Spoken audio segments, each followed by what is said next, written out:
Ever wake up and check your phone like it's holding the secrets to the universe? Well, today we're exposing throning. I'm glad Marty's here. That dating habit that's turning your morning motivation into a scrolling meditation. Yeah, and speaking of secrets, I got one for you. The $50 million ritual that doesn't involve checking your ex's Instagram. Jimmy, did you write this? Coming up this morning on Morning Dinner Live with Keith and Friends, happening right now.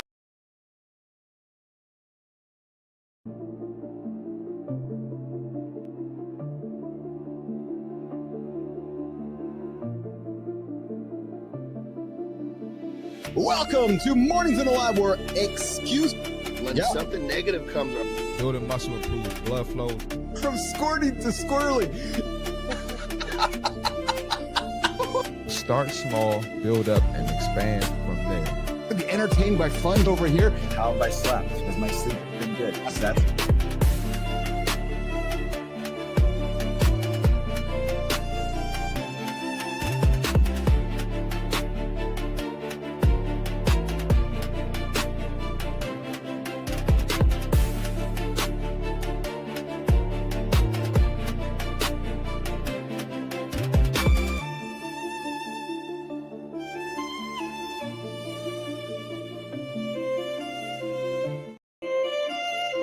Good morning, good morning, good morning, beautiful business athlete nation. Yeah, baby, come on. Welcome to Mornings in the Lab with Keith and Friends, where we're serving up truth muffins with a side of habit stacks. Yes, if you're new here, I welcome you. Quick heads up, this is an R-rated experience. So either put those headphones on, the children, or walk out of the room. Because I guarantee you there will be an F-bomb, B-bomb, S-bomb, some kind of bad language that might offend somebody on the show today. Yes, speaking of which, what's coming up? Today's lab experiment is stacked.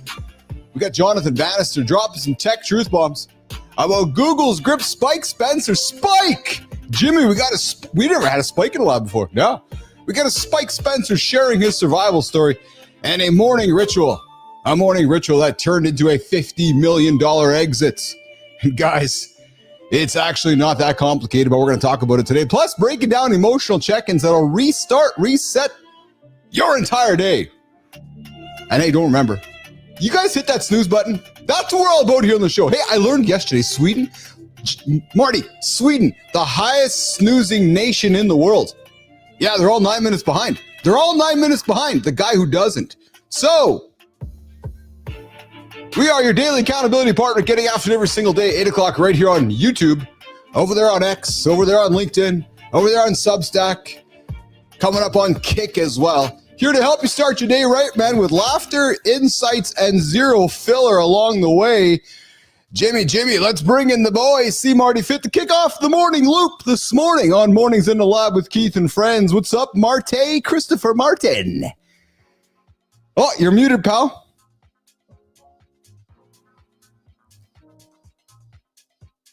I do not hear you on the vertical, unless it's me. Jimmy, is it me? It could actually be me, too. Nah, it's me. I don't you know. Good? It's me. There you go. There you go, pal. How are you, brother? Good to see you here today. What's up, man? How you doing, man? Dude, I was saying to Jimmy on the before the show started, man, I've added sleep to my non-negotiables, Marty. I know it's a no-brainer. Like, I know it's an actual no-brainer, but I had a dull moment. I'm like, no. I'm going to bed at 9 o'clock, 8 o'clock, 9 o'clock. And man, I've been doing it all for the last 2 weeks, Marty. I feel like a fucking $1 million today. I'm serious, man. I've been focusing on getting sleep in bed by 8 o'clock, closing eyes by 9 o'clock, up at 3:30, 3:40. Dude, eyes wide open today, ready to jump out of bed and get after it. Just ready to get after it. Game changer.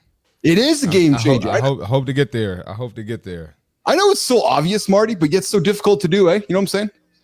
Yeah, I know. Trust me, I know, man. I know you know. I'm working on it myself. Yeah. How was the weekend, man? As we kick off the loop here this morning on the Monday of Mornings in the Lab with Keith Friends. How was your weekend this weekend, pal? It was good, man. It was chill because I went to New York the weekend before. Yes. And so I was just chilling this weekend, man. I didn't do anything.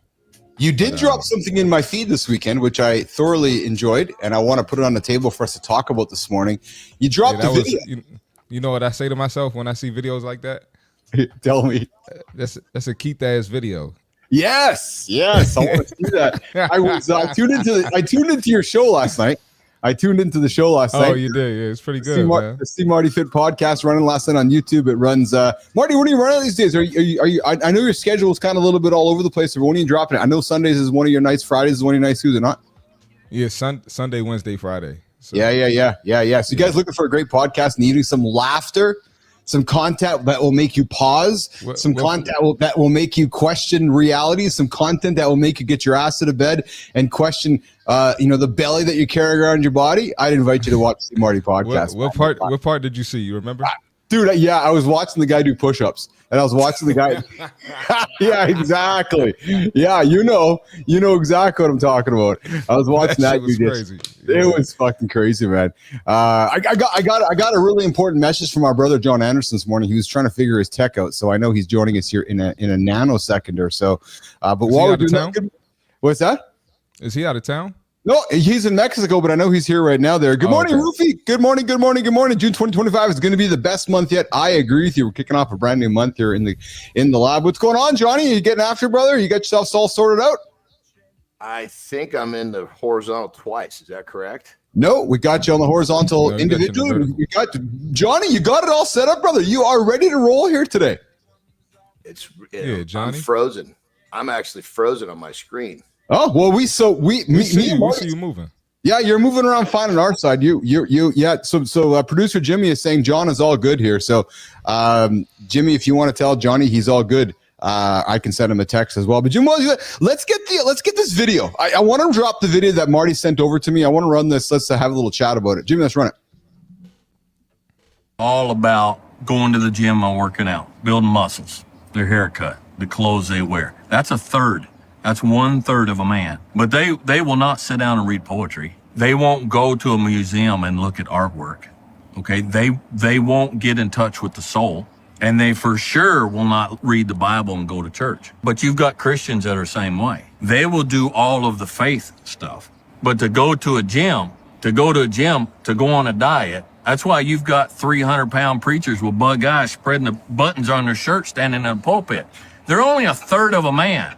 Okay? They're not taking care of the physical. And they for sure will not listen to Mozart, or read Longfellow. And you go and you sit and you listen to them, you're like, man, this is like a hollow man. It's not that he doesn't know the Bible, but this is not somebody I want to hang around with. Why? Because they're only a third of a man. They are ignoring 2/3 of the Trinity that is them. In Genesis chapter 2, God said, let us, plural, make man in our image. Now that doesn't, to me, when I read and studied this so much, that doesn't mean that God had two hands. And God is a spirit, and they that worship him must worship him in spirit and in truth. But God is a Trinity. There is God the Father, God the Son, and God the Holy Spirit.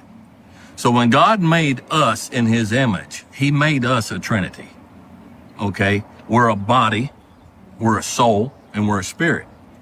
So if a man is not complete, if he doesn't have that faith, he's only 2/3 of a man. Yeah. And so if you ignore faith, you're never going to be a complete man. You have to focus equally on all three parts of the Trinity that you are. Socrates was a renowned wrestler. Did you know that? I didn't. He was a very famous, very renowned wrestler. He wasn't just a brain. Reading poetry won't make you weak. Okay? If it did, I'd be a complete milksop. I love poetry. All right? One of the things I remember, I was in Sydney, Australia. I went in one of the main museums there, and I went through, and there was a painting there that it just stopped me in my tracks. And I just stood there for I don't know how long and just soaked it in. You have to work on all three parts of your Trinity. And so faith is at least a third of becoming the man that God intended you to be. Let me put it like that. Marty, awesome. So moving, God aside, because some folks might be. Listen, we all have our there are different names for what we believe in. Exactly. So I'm glad you said we all have our beliefs, but I love that, Marty. When you saw that, what struck you most about that, brother? Because a lot of people, I get a lot of hate on my fitness videos and stuff. There's a lot of people say, well, there's more to being a man than fitness. And I'm like, absolutely. Yeah. What part of the video did I say that fitness is the only part of being a man? I'm a fitness coach, so I'm going to preach fitness, you know? So a lot of people assume that when you focus on one thing, or you're, you know, a quote unquote expert or a coach in one thing, that you're not working on the other stuff too. And I'm big on working on everything, improving everywhere. And one of my friends, he always says self-improvement is always on the menu. Like, so you might be strong in one area, but 9 times out of 10, you're probably lacking somewhere else. None of us are perfect. So in order to be a real man, you do have to improve in every area and focus on it. So that's just my thoughts. And I love Johnny. Before you jump in, I just want to add on to what Chris was saying here, because John said something a couple weeks ago, Marty, that just keeps resonating with me, and I love it. If we as men spent as much time on, I'll add 2 things to what you've said, Johnny, to our emotions and to our mental state, like we do our abs or our chest, Marty, the strength us men would have. Think about it. All the guys that come to you and say, hey, Marty, I want to get a strong chest or a strong six-pack. Just kind of, go with me here, right? But yet they're ignoring what's happening up here or is happening in their emotions or happening in their spirituality. So to your point, if we spent as much time on those things as we do trying to get the six-pack, could you imagine how strong we as men can be? And that's what when Johnny said that a couple weeks ago, it really resonated with me. Anderson, thoughts on that? It's very, very clear. You can see the people that do it, and you can see the people that don't. Yes. It's pretty fucking simple. You could, I guess you'd say that the people that are talking smack on your stuff, Marty, they're the ones that, they live in that majority, that 87+% of people that are unhappy with their lives. And they're unhappy with their lives because they're putting their attention in the wrong spot. So true. They don't get it. And when they see someone putting attention in the right spot, it makes them feel less. So they'd rather throw a turd to knock that person down. It's what it is. It's what it is. Agreed. Hey, Ross, I'll see you there in the comments. Ross, this is for you. Oh, my God. There you go. Am I missing something? Johnny. I know you had a little struggles getting in here, but I got to catch up with you, man. How was your weekend loop before we got Jonathan Bannister joining us on the show today? How are you, Anderson? What's shaking, brother? This is like crazy shit because I could hear you, but the fucking screen is like froze the majority of the time. It's almost like I'm on a telephone call. It's fucking really, really wild. Like Marty right now is in that position where he's got his hand on his face because you just made that weird sound. And he's just sitting there. I'm gonna send the pigeon with some paper, Marty, and a pencil so it can be scribbling it in front of Anderson while we're talking here. We got Johnny joining us from Mexico today on a dial-up modem. Actually, to answer your question, we had actually a tropical storm rolling here. Really what was that like? So, it was warm rain. Lots of warm rain. It's kind of it comes and goes. So yesterday morning, true to what I do, I was supposed to squat. So I was squatting in the warm rain. It was fun. Nicely done. Hey, we got Jonathan Bannister joining us here in a couple minutes. Why the CEO says Google's grip on local marketing is crumbling. But before we do that, guys, have you ever wondered if your private habits are secretly sabotaging your testosterone levels?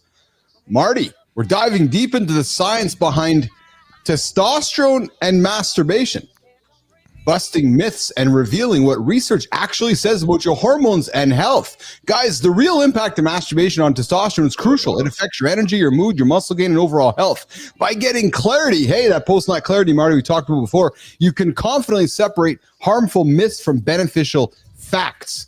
Guys, testosterone levels naturally spike briefly during sexual activity and immediately after ejaculation, returning quickly to baseline. There's temporary fluctuations, have no lasting hormonal or health impacts.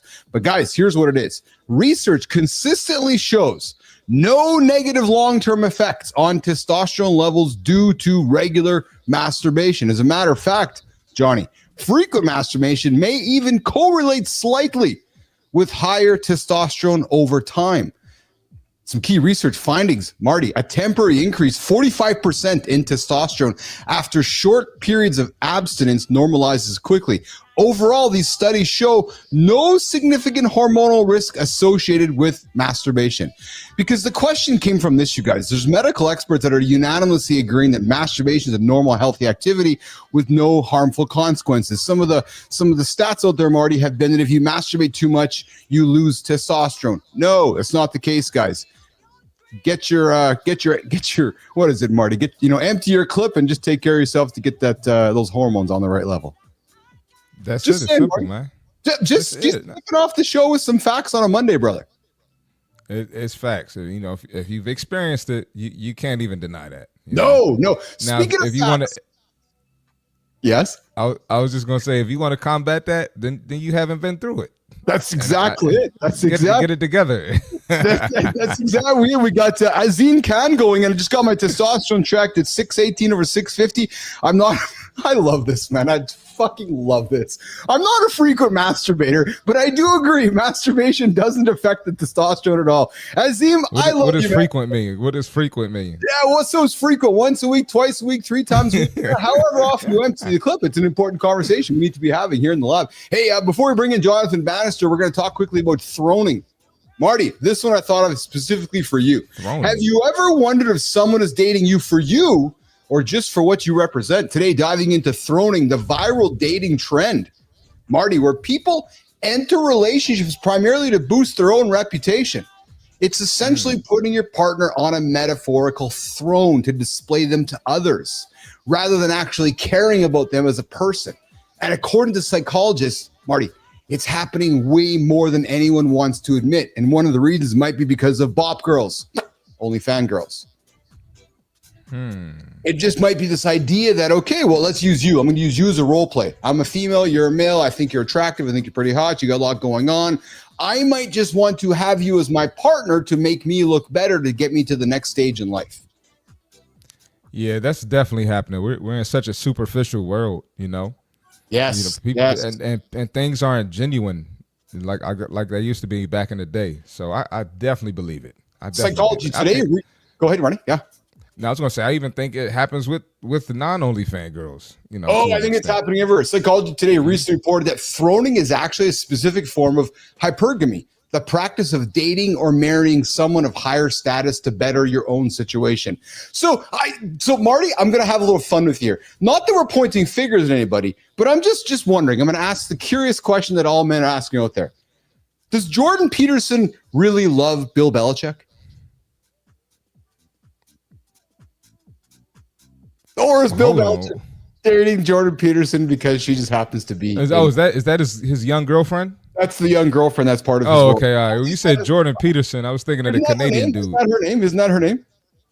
I think it's Jordan. I don't know if her last name's Peterson. Yeah, I don't know. But anyway, yeah. So but anyways, I was just having some laughter because that's a high profile situation in the news there, right? Come on, man. And yo, you hear all the shit she's fucking up? Yes. Bro, no, that's not love, bro. No, I don't think so either. Yeah. And so not love, bro. Is that this behavior is not limited to dating, right? Some people aim to become more popular by associating themselves with other people in any context, work, friendships, even gym buddies. The most alarming part, Marty, is that social media has supercharged throning. When your relationship is consistently on display, the temptation to choose partners based on how the look on your profile becomes even stronger. So how do you know if you're being throned? Experts have identified key warning signs. They're nicer to you in public than in private. They constantly mention or ask about your reputation. They excessively brag about you to others, but it feels shallow. They seem cold and calculating when you're alone, and they don't even show genuine interest in you as a person. Marty, it's true, man. I think it's true. People are out there throning each other before you know it. They're just out there, dating you because of who you are, not because of or what you've achieved or what you have in the bank, not for who you are. Yeah, it's unfortunate for the good people, the actual genuine people, that we get the short end of the stick, Right. Yeah. For the good people, is that what you're saying? Yeah, that's what I'm saying. Yeah. But I mean, it's still ways to navigate and be successful out here. You just got to be a little more careful and learn to pick up on signs and everything like that. Let's say, hey, listen, what if the real scam, Marty? What if the real scam in marketing isn't the agency, but your brand? Today's guest, coming up in a minute, Jonathan Bannister, says shady marketers aren't the problem, Marty, but forgetful businesses are. Jimmy, let's do the accountability check-in. Then we're going to bring in our guest, Jonathan Bannister, the CEO of Top Serve Digital and the man behind Home Service Hustle, a podcast. Jimmy, people are still doing podcasts that talk money, marketing, and the mindset needed to grow a home. Bannister, here's the thing. Dude, you got up this morning anyways. You're hanging out with me anyways. You're up this morning doing your thing.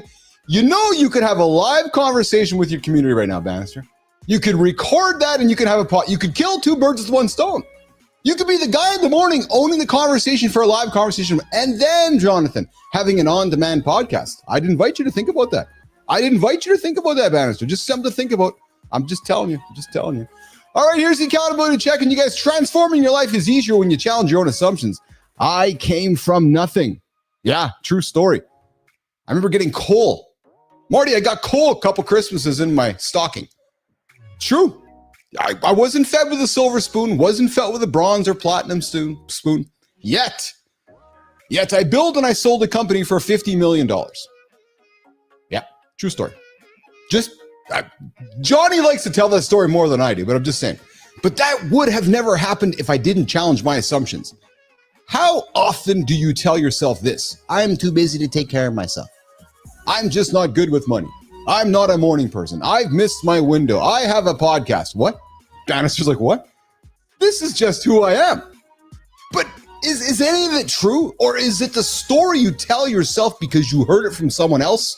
Or you grew up watching those around you say it to themselves?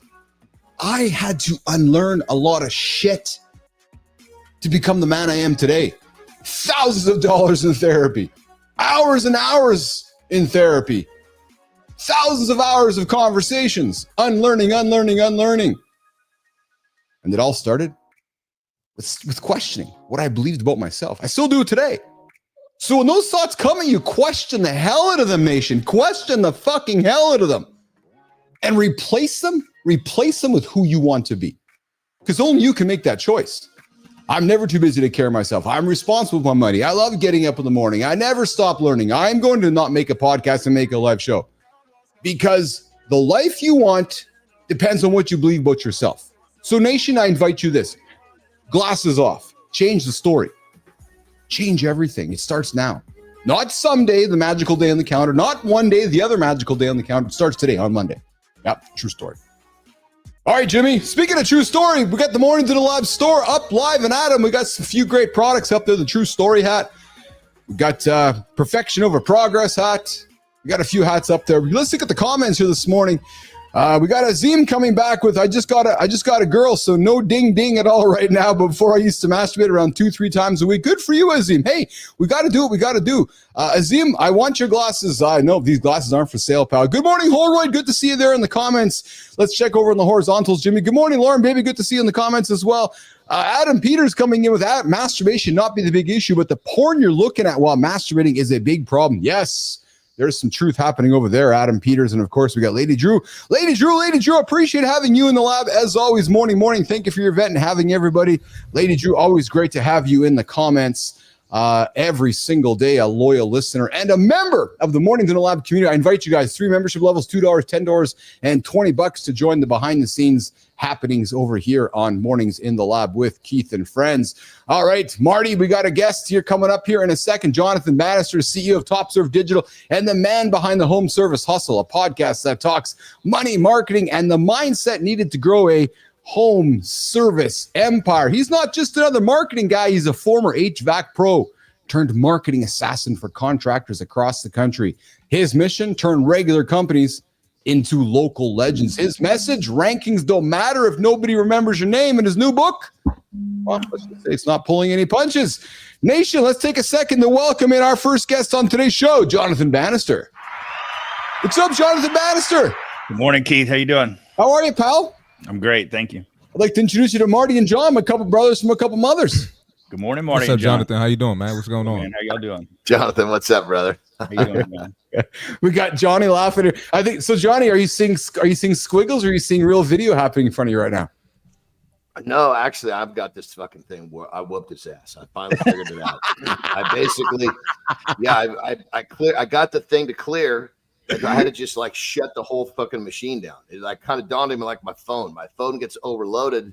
You know, you got to like let it. I had to turn it off so it totally disconnected all the connections. Came back. Now we're clean. We're good. Awesome. Good to have you on here. Jonathan, we're running a few minutes behind on schedule this morning. Are you okay to stick around with us for some extra time this morning? I'm good, thanks. Awesome. So first of all, where are you joining us from today, Jonathan? Dallas, Texas. Oh, the home of the Dallas Stars. Yeah, that's so.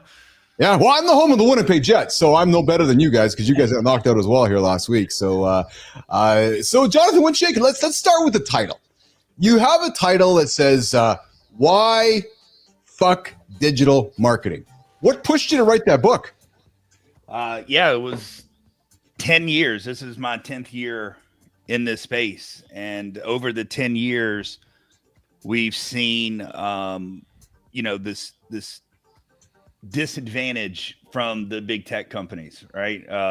Google and Facebook, they make the rules, right? And so I think it just dawned on me one day. I just started thinking about the way businesses used to be ran before digital marketing came along. And I was like, I think it was a better time for all business owners, not just in home service, like literally across the board. If it was radio, TV, billboards, and direct mail, like if that was your options to be able to do marketing advertising on, they were expensive, right? The yellow pages. Remember the yellow pages? Yeah, and the yellow pages. That was the other one I was going to say. They were the only boys on the block, and it was expensive. And a lot of the small mom and pop stores could really only get like a little small spot in the yellow pages. They couldn't do TV and radio. It was just way too expensive. So if you couldn't afford to do those things, then you had to do guerrilla marketing, and you had to have a great product or service, and you had to have a great sales process, and you had to follow up with the fucking leads. And you had to treat people right.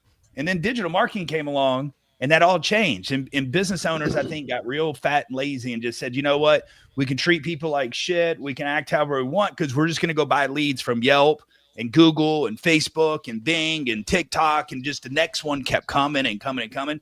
But in reality, what was happening, when you do TV and radio and these other platforms, you're building a brand. You're building your own brand, and customers come to you when they have a problem or they want to buy a product that you sell because you've already pre-positioned yourself as that company they want to do business with. But when you get on these other platforms like Facebook, Google, TikTok, and these other YouTube, you're only renting space. You're renting space on their field, and they can change the fucking game and the rules of the game every single day. And they do, right? I mean, there was a time you could target who you wanted to put your ads in front of, right? Like John here, I'm not sure what John sells, but it's got to be something along the health and food industry. All right. It looks like he eats well. And a couple of things before I put them down. Just a couple things.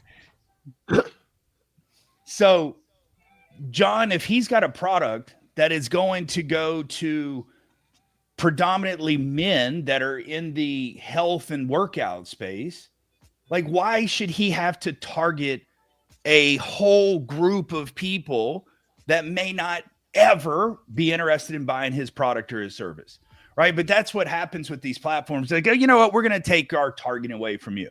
And you're very limited on who you can target now. And it's like, well, that's bullshit. Why should I have to waste my money and spend it on people that aren't my target avatar? Question, I actually do a lot of digital marketing. Which platform took the focus away? I mean, Facebook and Google has taken away you may not have realized it as much because you may have a strong custom audience already that you've built over the years. But you used to be able to get real deep because let me tell you, Facebook and Google has more data on people and on this earth, but they sell it. They sell it to other companies. They're selling the data out the back door. And then they tell you, well, you can pick kind of man or woman, but that's about it. Or you can pick age, but you're not going to get super, super deep on your targeting because let me ask you a question on that, if you don't mind. Uh-huh. So when you're making a Facebook campaign and you're dialing it in the ad set, I mean, you can go man, woman, you can go interest, you can go geographic, you can go school, you can go, recent life event. You're saying none of that stuff works? It works, but it used to work better. Facebook. I'll give you that. I'll give you that 100%, man. Yes. 10 years ago, digital marketing, I could have fucking done it blindfold. Now it's like, dude, you have to be so on top of looking at the littlest signals. And it's like the target went from this to fucking, you can barely see the motherfucker. 100%. Here's what we're not talking about right now, too. And with all respect, Jonathan, everything we've learned the last 20 years is changing right now, every single day. 100%. Like every single day. So so everybody out there right now, SEO is done. Yes. Stop talking SEO. It's now AIO, artificial intelligence optimization. Right. So anybody coming to you about SEO, tell them to fuck off. Go and start thinking about other things. But anyways, Bannister, something I got to tell you that struck me about you, and Marty, we're going to do the fit tip in a second. What struck me most about you, Jonathan Bannister, is that you come from a world of HVAC.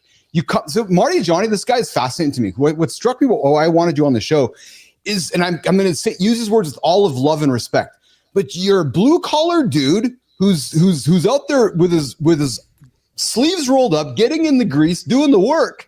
Then you put a different hat on, and you got, you got a podcast, you write books, you build brands. You're actually running a media agency, yet on the face of it, you come across like some dude who goes and fixes HVACs. And I love it because when I saw your content, you present one thing, but deep down, you're a smart white collar motherfucker who helps 1,500 businesses grow their companies. And I love that about you because what you present is very different than who you are. Your company changed its name from Cornerstone to TrueServe Digital. Like, dude, again, I was fascinated by your story, which is why I wanted to have you here, because you clearly know what's going on in your space, Jonathan Bannister. I appreciate that. Yeah, I mean, look, the book for me was just a eye-waking moment. Hearing clients' frustrations over the years, and it kind of just dawned on me one day that I didn't know about branding. This wasn't the space that I came from. Like he said, I'm from a completely different world and background. Right before I got into digital marketing, and before I even got into the HVAC space, I was in law enforcement. So I was a cop and started having kids 3 years in a row. 3 kids in 3 years, 2012, 13, 14. And my wife's like, hey, you're broke and they're shooting cops for fun, and it's not fair that these boys may not have a dad one day. So you're going to be broke, and I'm not going to have a husband. So she kind of planted a seed, and that kind of, next thing I know, I started getting caught up into local political politics, and I was like, all right, it's time to make a move. And then next thing you know, the HVAC and the digital marketing world was my future. And then, so now over to 10 years, it's just been like, man, like, how do we jump from one platform to the next? YouTube has been great at one time. Like John was saying, Facebook. I mean, look, when we first got into Facebook 7, 8, 9, 10 years ago, like literally you could make millions of dollars doing Facebook ads for companies. Like, and it was super easy. And those same people today, like John said, will tell you they either can't make money on Facebook anymore, or it's really, really hard. And so it's not that the traffic on Facebook has gone down astronomically. It's that the platforms have made it harder for you to be able to do what you used to be able to do. And there's everybody and their brothers in there trying to do it. So the competition's gone sky high. Correct. So you got to be good, and the platforms have made it more difficult. It's coming from every direction. Yeah. And so what I've learned is that you got to have a strong brand, right? If you have a strong brand, then people are going to think of you whenever they need, if it's a vitamin that you sell, or if it's, air conditioned service, you're a plumber, whatever it is, when they have a problem or they need that service or that product that you happen to offer, you want their brain to just like a light bulb to go off. And it's because you've already earned that space. You've earned that brand equity in their brain already. But in order to do that, Keith, you have to spend money and invest into that person up front. And that's what digital marketing has made gone away, right? Yes. Because digital marketing is lead generation, and that's what people want. And so in the book, I call it digital heroin. So everyone, business owners are hooked on digital heroin, and they can't get off of it. Like they go, oh, I can't really spend money on that advertising because I need leads. And they're like, if I don't get the leads, then I can't survive this month. So they can't ever shift to a brand first approach. They can only do lead generation. So it's like the big platforms have gotten that you get with that viewpoint, you're getting choked out, because when you go the other way, when you push a brand, those clients, you generate those clients, it's more of a longer burn, but then they're coming in, they already know they want your stuff, versus you 100%. generate a lead, it's fucking cold. That's right. Cold lead is a much different lead. Today's guest is Jonathan Bannister, CEO of TopServe Digital, the man behind the home service hustle. Look at the sign over his shoulder. This guy's a unique one. He comes from the world of HVAC, and now he's running a digital marketing agency. I love what he's putting on the table today. He's got a podcast that talks money, marketing, and the mindset needed to grow a home service empire. We got Marty with the fit tip. We're going to come back, keep the conversation going with Jonathan Bannister, and we're also going to reveal. I'm going to reveal a very complicated answer to the morning ritual that helped me build and sell a $50 million business. Guys, you want to stay tuned for this one because this is probably one of the most. Mart, you there? Stick around for that. Marty. I'm here. Yeah. I'm That here. ain't me. Okay, beautiful. Jonathan, good. Yeah, he does that once in a while. And then Yeah. he'll start doing this. He'll start doing this to see if he's back. There he goes. Let's do it, Marty. Let's do the fit tip. Let's go, guys. All right, let's do it. Oh, I also wanted to add to that conversation quickly. I'm a brand guy too, Jonathan. If you see me and John, we got our shirts on for our brands. But anyway, we got the fitness tip for today. You have the skill set to get fit. A lot of people don't realize this. You already have the skill set, and you implement these skills daily. All right, think about it as a parent, spouse, business professional, right? You have the discipline, you're juggling multiple priorities, multiple responsibilities, and you're pushing through the challenges. That's something you need to get fit and get on your fitness game. The same drive that you use to juggle these responsibilities, that's going to fuel your fitness transformation and get your health on point, right? So a lot of people think they need to dedicate hours and hours and hours to the gym, but you just have to be smart and efficient with your approach, just like you do with fitness. And just like you do with your family. If you have a task at home, you don't spend hours trying to get it done. You don't spend hours trying to get the kids ready for school. You don't spend hours trying to clean up or whatever the task is, right? You have a system, right? You implement that, and you're good to go. And then you just rinse and repeat. So look at yourself as you're leveling up in business. Right, you leveled up as a parent. You might have had a mentor or somebody older than you teach you. It's the same thing. So you can hire a coach. You can use Chat GPT. You can get on YouTube. You can get on TikTok. Get somebody with a strong brand like Jonathan was talking about and make those fitness goals happen. Make it come true. All right, that's the fitness tip for today. There you go. There's Marty with the fit tip every day here at 8:30 Eastern time. I think Marty's got a rock and roll out of here, brother. You got a rock and roll, brother? Yeah, I got to rock and roll, man. Marty's got a rock and roll. Say goodbye to Jonathan. Sir. Hey, Jonathan, nice to meet you, man. Nice to meet you too, Marty. Great tip. I appreciate it, man. Thanks, man. No problem. Awesome. Marty's gonna rock and roll. See you tomorrow, my brother. From another real quick, Yeah. Jonathan. You on LinkedIn, Jonathan? I am. All right, I'm gonna add you on there. All right. Yeah. Keith, see you tomorrow, man. You betcha, brother. All right, Marty's gonna get out of here. All Good morning, Be Driven. Bernard joining us as well. Grand Rising. I love that he's working out of construction like I am. I got to tell you, Bernard, what I'm loving about Bannister, he's not just another marketing guy. He's a former HVAC pro, former cop too, turned marketing assassin for contractors across the country. His mission, turn regular companies into local legends. Jonathan Bannister joining us here all the way from Dallas, Texas. Jonathan, you said that Google monopoly is going away. What are you seeing that others might be missing as you go about your day-to-day things? Right, like today, like what are people paying attention to? Yeah. I mean, what you just said a little while ago, where you said SEO is dead and AIO is the future. I still hear my competitors are trying to sell and push and talk about SEO, and I saw people still selling the phone book in 98, 99, 2000, right? And so they sold it, right? But there was some of us who used it to start bonfires when I was Who has graduating. the yellow? Does somebody still have the yellow pages? Is that? I mean, no. The last time I saw yellow pages, because somebody was fucking ripping it in half for a stunt.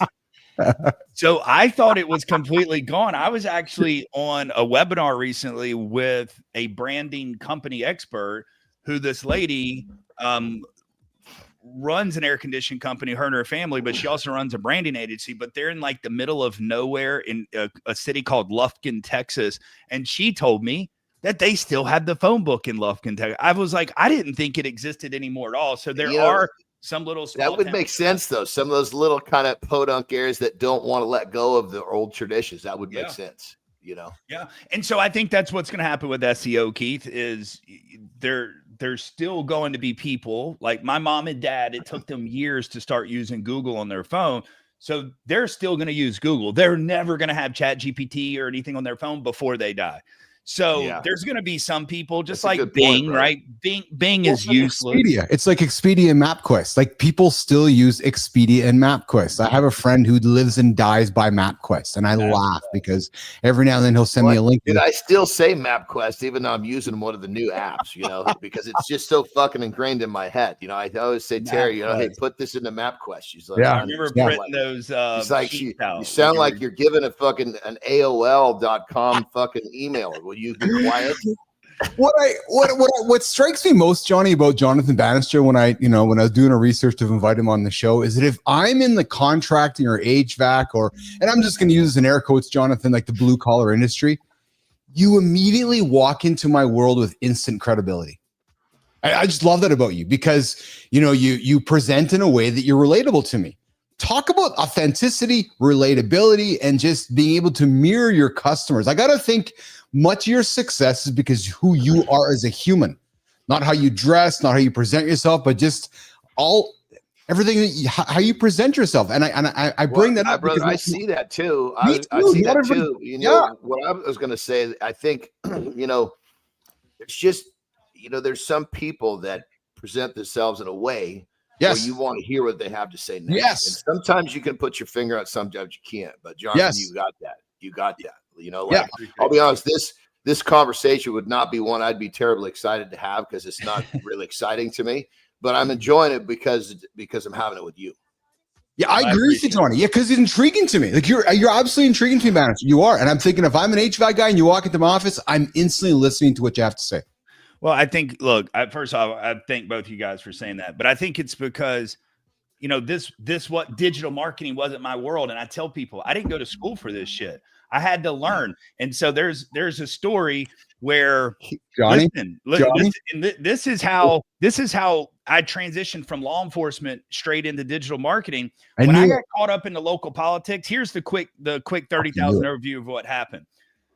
When I first started at the police department, I was told, don't get caught up with this one guy, this kid. And I was like, okay, why? And they were like, it's the sheriff of the city I lived in. It's the sheriff's son, and he's a fucking dirtbag. But the chief of my department and the sheriff keep going, having this, big dick pissing contest. So they said, don't get caught up with this kid. And so for a couple years, I never ran into him. And one morning, it's like 6 o'clock in the morning, 5:45 a.m. I'm leaving shift at 6 a.m. I drive through this apartment complex and I'm shining my flashlight through, it's pitch dark outside. And I see someone between two apartment buildings by the air conditioning system. And so I get out the vehicle to go figure out what it is. And when the guy comes at me, he's got no shirt on, but he's got a gun tucked in his waist. So I draw down on him. I get the gun from him. And when I get his ID from him, it's that fucking kid. And I'm going, man, what bad timing. I'm going home in 15 minutes. Why am I seeing a kid with this last name at 5:45 in the morning, got a gun in his way? So he wasn't old enough to have a handgun. So that's what they wanted to charge him with. My chief gets out of bed and comes down and they tell me to arrest him. And I'm like, I'm not going to arrest him. You arrest him. And they were like, no, arrest him. I said, well, no, because if I take him out to the county jail that's got his dad's name on it, they're not going to open up the gates anyways. I was like, this is nothing more but a political suicide for me. Like, why are you doing this?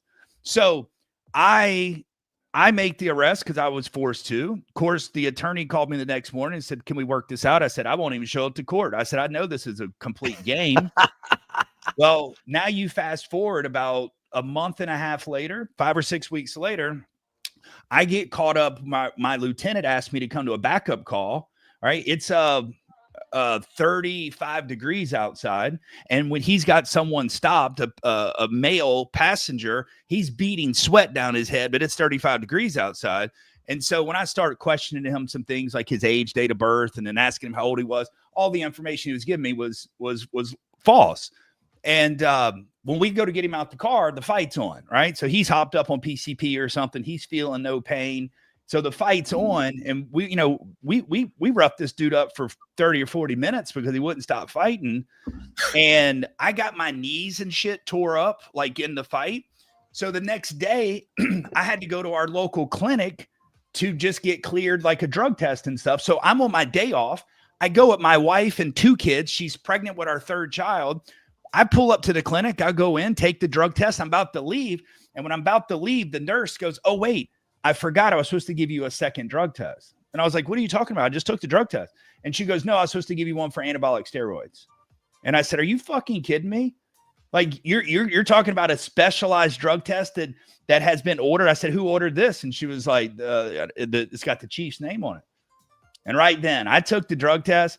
I went straight to my doctor to go ahead and have some tests run and whatever. But I went straight to the chief and I said, you're not going to make me part of your political bullshit. Right. And then later on, I find out I went ahead and resigned. But I find out that the sheriff basically went to our mayor and said, everyone that was involved with my son's arrest, if they don't either get fired or demoted, the sheriff's department will not help out your city any longer. Yeah, for you smelled that coming from the jump. 100%. 100%. Yeah. But I always think back of my wife planting that seed. You know, my 1-year-old at the time, the first kid, was sitting in my patrol car. I'm about to go to work, and my wife's sitting there pregnant with the second. And she's like, what are you doing? Like, you know, like what is your plans past this? Because you can't stay in this profession knowing that you make no money, and I can't have the kids with no dad. So she planted that seed. And then, you know, I didn't know that those doors that were going to be shut were going to be the best thing ever that could have happened for me, but they were. And I'm super grateful and thankful that they did. But I remember at that time of going to the doctor and calling a buddy of mine. And I called him. I said, hey, I'm walking in the doctor, but I'm just going to give you the short version. I'm thinking about leaving law enforcement. I said, do you have anything you're working on? And he goes, yeah, I'm selling mobile apps. Or no, he goes, I'm making mobile apps. And I was about to call you and see if you wanted to help me, because he knew I had a sales background. So I went and saw the technology of how the push notifications and the geofencing worked on these apps. And I was like, oh, I can go sell these to all the people I play poker with or play golf with. So they all own businesses. And that's what I did. So Keith and John, listen to this.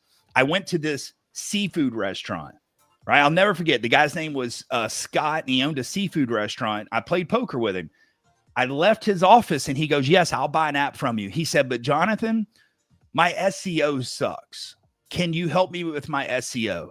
And I said, yes, Scott, we can help you with that. I walked down these wooden steps because it was a 2 or 3 story seafood restaurant. I got in my car, Keith, and I Googled what is SEO. So that is the reason why I'm relatable to people, is because I didn't understand this 10 or 11 years ago. I've learned it. I'm obsessed over it. And I can separate myself. Well, you know, brother, real quick, you said you didn't go to school, but the stuff that you would have learned at fucking school wouldn't apply now anyway. Absolutely. 100%. 100%. I mean, you know, anytime somebody comes to us that with a marketing degree and wants to get a job with me, unfortunately, I'm like, I'm glad you went to college. That was some good character development, but what you studied in this fucking field makes no difference. Yep. Hey, you're with Keith and John and our friend Jonathan Bannister this morning. I'm Morning to the Lab with Keith and friends. We're going to do the lifestyle tip of John Anderson and bring Jonathan Bannister back for a couple more comments here before we wrap up our segment with Jonathan is giving us his full story. And Jonathan, I like how you shared it with us, because it took a little bit of time to get there, but what you got to the point was that you had to make a pivot, didn't have a choice. Mm-hmm. You made it. You got after it. And Johnny, it wasn't someday. It wasn't one day. It wasn't one day when it was going to be convenient. You just got after it. And again, I bring it up because often men and women, but men get so caught up in when they're going to do it, when they're not going to do it. You had no choice. You went and got after it. He did it when he wasn't ready. And that's what I'm going to do my lifestyle tip on. Because that's fucking perfect. Because, I mean, that's money. Yeah. Exactly. All right, Jimmy, let's do the lifestyle tip with John Anderson. We'll come back to Bannister. All right, pal, let's do it. All right, so this one is bouncing right off what we're talking about with our guest, Jonathan. See, he made a change, but he wasn't ready. He wasn't even prepared. You see, the average man is always telling himself it's not the right time, it's not the right place. He's waiting for that perfect thing. He needs more time to prepare. See, the elite man, he just steps. He takes the first step, and he's not ready. Because he knows he's never going to feel ready. You never feel ready to get uncomfortable. That's the thing you got to understand. Just do it. And once you do it, you'll figure out what step number 2 is. But until you take step number 1, you don't have a clue where you got to step number 2. You know, the guy that sits there and plans the first 5 steps, he's also the guy that never takes the first one. Just take the first step. Just remember this. You're never going to feel ready. You're not supposed to. So the question you got to ask yourself, are you an average man and you're going to sit here and wait and plan for that time that never truly exists? Or are you going to be a successful man, an elite man, and take that step before you're prepared, even when you're not ready? Rock and roll. Rock and roll, getting after Johnny Anderson with a lifestyle tip every day, 8:45 Eastern time, where you're hanging out with Jonathan Bannister and myself and John Anderson. Guys, the morning Don't you shortchange me on my piss, goddammit. I just about to say, Jimmy, we're going to let Anderson get out for a piss. We're going to keep Bannister on stage. We're going to keep Bannister on the stage here, and we're going to work towards wrapping up with the young man joining us from Dallas, Texas here today. Guys, so I kicked it off, and I kicked off the main topic of the show was the morning ritual that helped me build and sell a $50 million company. Jonathan, I'd expect you to know nothing about my story. I come from the digital marketing world as well. I built a social media company, bootstrapped it, and had a wonderful exit of 50 million bones a couple years back. And I will recall, and I want to drop the biggest piece of information for people tuning in right now that I hope you guys build and sell your own company as well. And it's fucking complicated. So I need y'all to pay attention. So I recall a story. I was sitting back with my business partner at the time, and Bannister, you're going to love this, man. And he's talking to me about the business, and we're getting after, and he's like, okay, we're doing this, we're doing this, we're doing this. I'm like, yeah. He's like, okay, I need you to pivot. I'm like, oh. Because I need you to pivot to one thing. I'm like, oh. He goes, we need sales. I was like, what? He goes, we got to sell. I'm like, holy fuck, you're right. So the one ritual, nation, the one ritual that I changed, every single day I woke up and asked myself one question. Is the activity I'm doing right now directing revenue? And if it didn't, I stopped the activity. Whether it was an indirect action or a direct action. Guys, HR, not important. Operations, not important. Dotting the I's and crossing the T's, not important. Go and sell something. Because when you sell something, then you get HR. When you sell something, you get operations.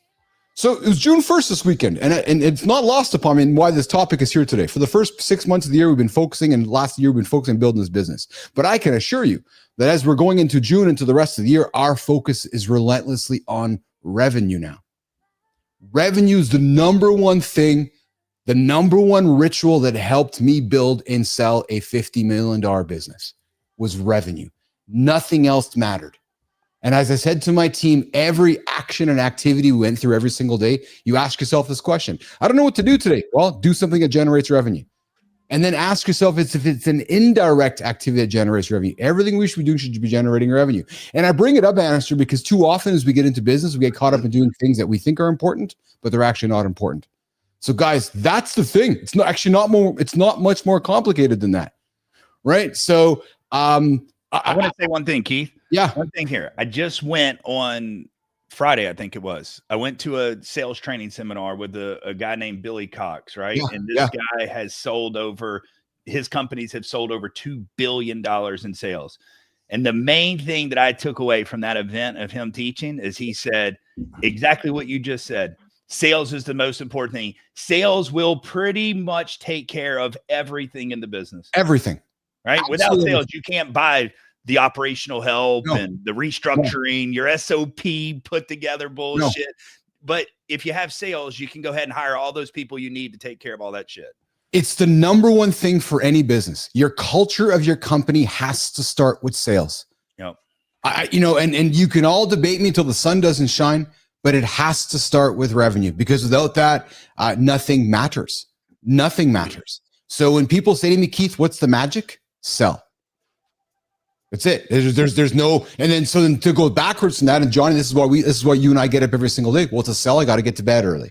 Well, to sell, I got to eat good foods. Well, to sell, I got to go to the gym and lift my heavy weights so I can keep my mind in shape, right? But at the end of the day, guys, all that magic, all the indirect disciples, I go towards that one thing is selling. That's it. And Bernard comes back here saying business is time and money at the root. More money makes more time, right? So if we're not selling, nothing else is irrelevant.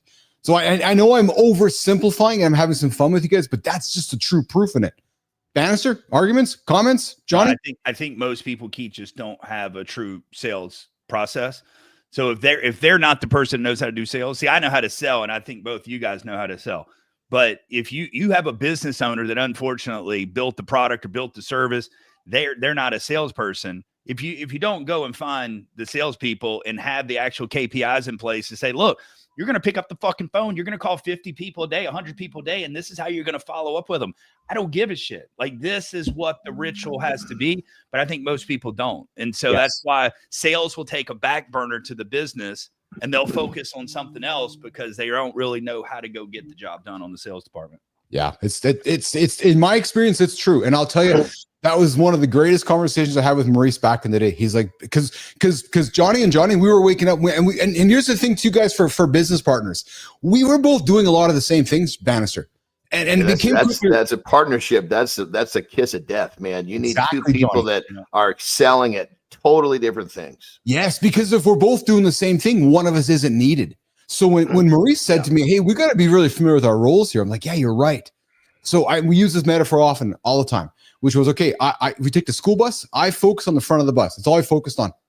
All I focused on was coming inside the house, Jonathan Bannister. And all he worried about was what's on the back of the house, right? I never worried about what was happening behind me. Never. Because I trusted him, and he never worried about the front of the bus because he trusted me. And it was a magical partnership because there was respect and integrity, and I just brought the revenue in. Maurice made sure the revenue was green and not red, meaning it had profit, and we just get repeat, yeah. Right? It was just focusing on it. That was exactly it, Johnny. Yeah. It's like two people that, we both like to lift weights. Let's start a gym. Okay, you're both. What are your skill sets that are opposite of each other? That's what who gives a shit that you both like to lift weights? Yes. that was a funny analogy. It's one of those. When I was getting started, one of the things that I would do in my book is I would write at the top of my to-do list is I would always have 1 to 3 things that I needed to get done for the day that was going to help the needle move forward.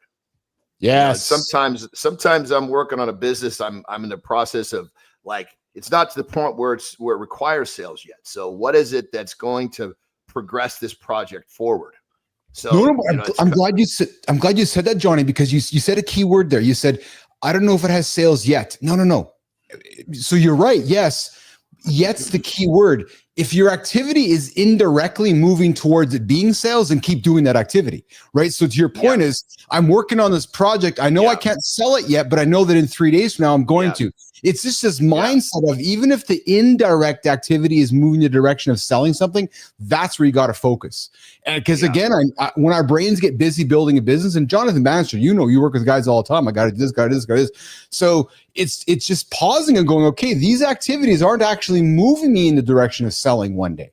And that's when you get distracted. Like, I'm working on a new project right now. Yes. And we're refining. It's a product-based business. I'm pretty much it's a new product-based business. So we're in the process of refining the product. So of course I'm not selling the product because I'm still dialing it in, That's exactly.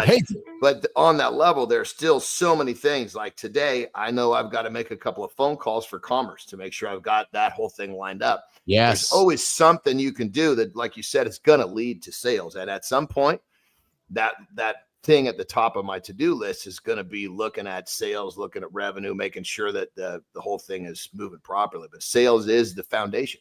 Sales is the foundation. Mr. Foosball, good morning. I see you there in the comments. Damn, Daddy, what's shaking? Hey, we're hanging out with Jonathan Bannister, the CEO of Top Serve Digital, the man behind the Home Service Hustle, a podcast that talks money, marketing, and the mindset needed to grow a home service empire. This dude's done it. Went from HVAC to digital marketing stuff. And Bannister, I got some quick hitters for you before we wrap our conversation today. You ready for them? Are you ready? All right. Most memorable marketing fail.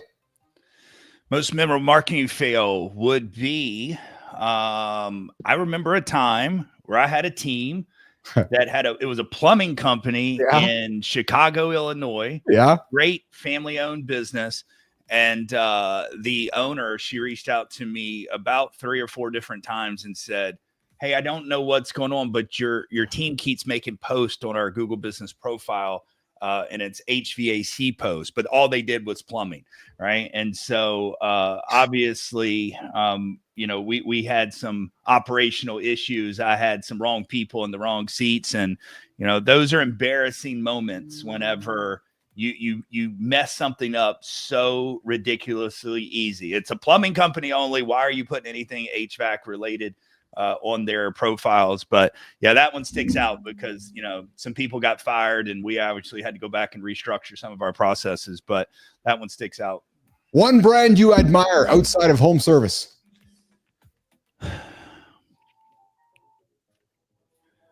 Probably this sounds weird. I would probably say it would be equal to me, probably Starbucks and Chick-fil-A. Nice. And then third one. Here's the reason why. Yeah. Both of them, you take a kid in between the ages of 4 and 9 in the United States, every one of those kids is probably going to know what both of those logos look like, even though there's not a cup of coffee on Starbucks and there's not a chicken nugget or a French fry on Chick-fil-A. That's how strong the brands are. Dude, and I never took my kids to Chick-fil-A. They knew exactly what that shit was. Exactly. And most kids have never drank coffee before, but they know that that's a fucking Starbucks, and that's a strong brand.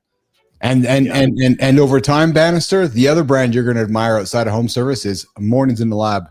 I can't wait. It's Keith and Friends. Hey, I would also say Apple, right? Because there was a time that all of us on this call right here used to go get a cell phone, and it was just like, we didn't even want the box that came in. They would just give you the flip phone and you leave the store. That's right. And then next thing you know, a few years later, people were fucking pitching tents and sleeping outside to get a cell phone. Yeah. That's a crazy brand. Sales hey, call. Jonathan, forgive me real quick. I got dropped out of here with some computer issues, but I see your podcast is what, Home Service Hustle? Yep. What is it? I missed that part. So I just give me a quick. Yeah. So, I mean, you'll be on it soon, John, right? Because I bring people on to talk about, like Keith said, marketing, mindset, and money.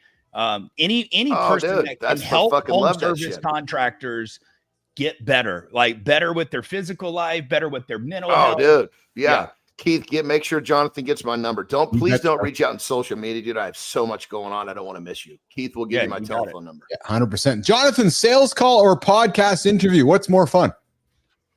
Sales call. Or appearing on our show. Oh yeah, this one has been a completely different experience, right? But like just a podcast that we're recording and an interview. I mean, look, they're hit or miss. Some people are great, great people to interview. But on a sales call, I love helping people, right? So when I do get to do a sales call, because I take all referrals that come in, I won't pass it to one of my sales guys.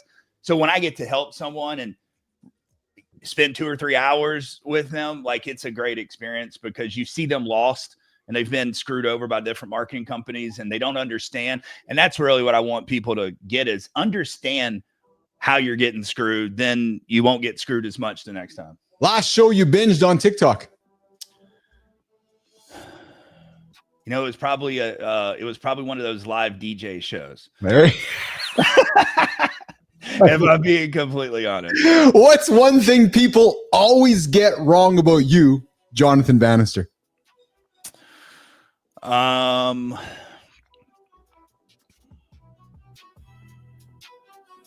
a good question.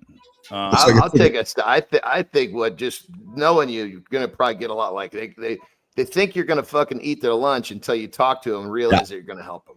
Yeah, that's probably pretty good. It's very close.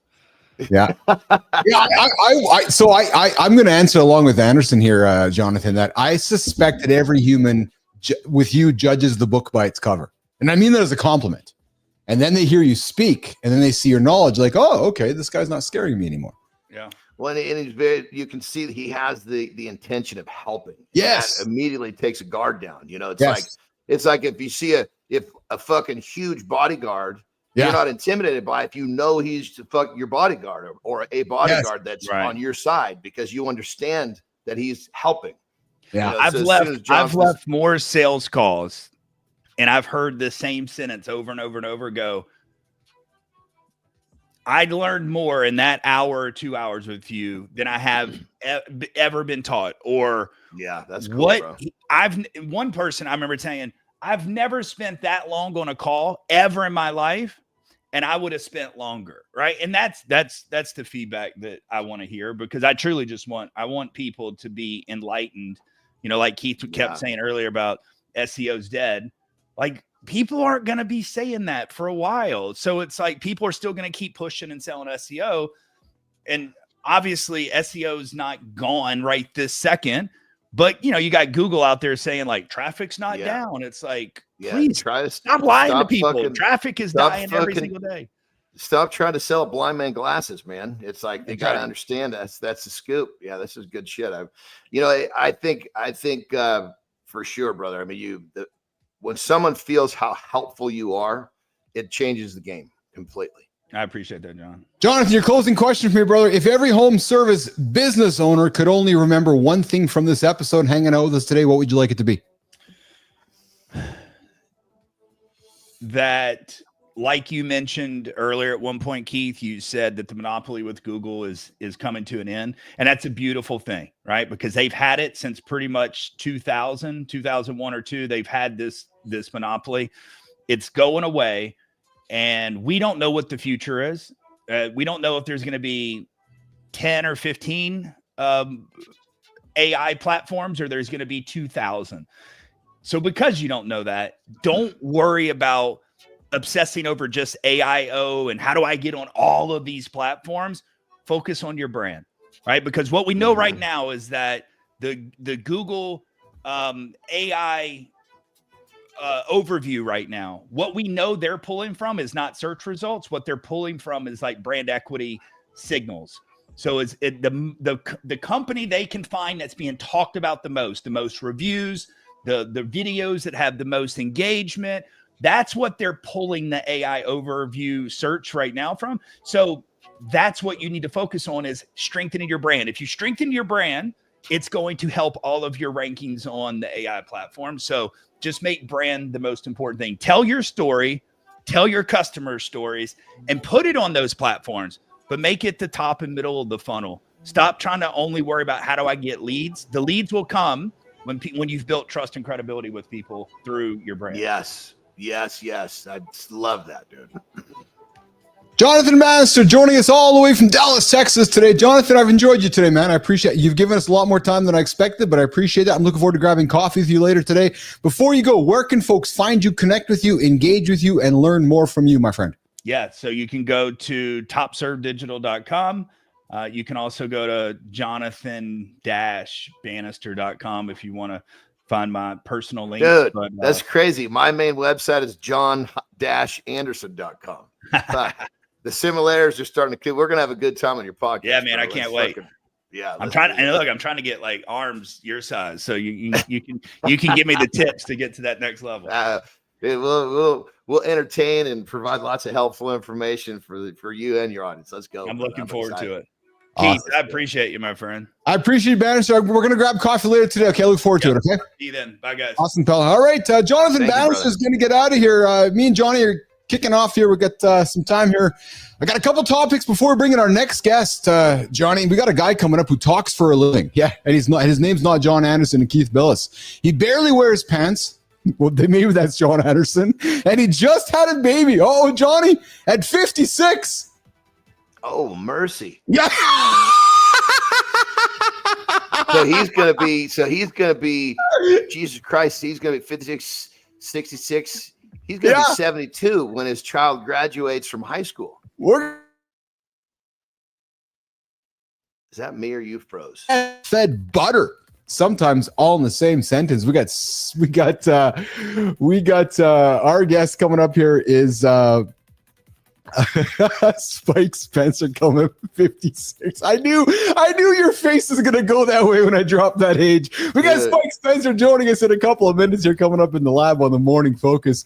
Johnny, before we do that though, again, you know how much I love to throw facts to support what you and I preach. We talk about here in the lab all the time, and you're all about when people come to you, I got to go work out for 5 hours today or 3 hours today. And you're like, no, dude, just get fucking 60 seconds and just get a minute and get 3 minutes. And well, Johnny, get this, man.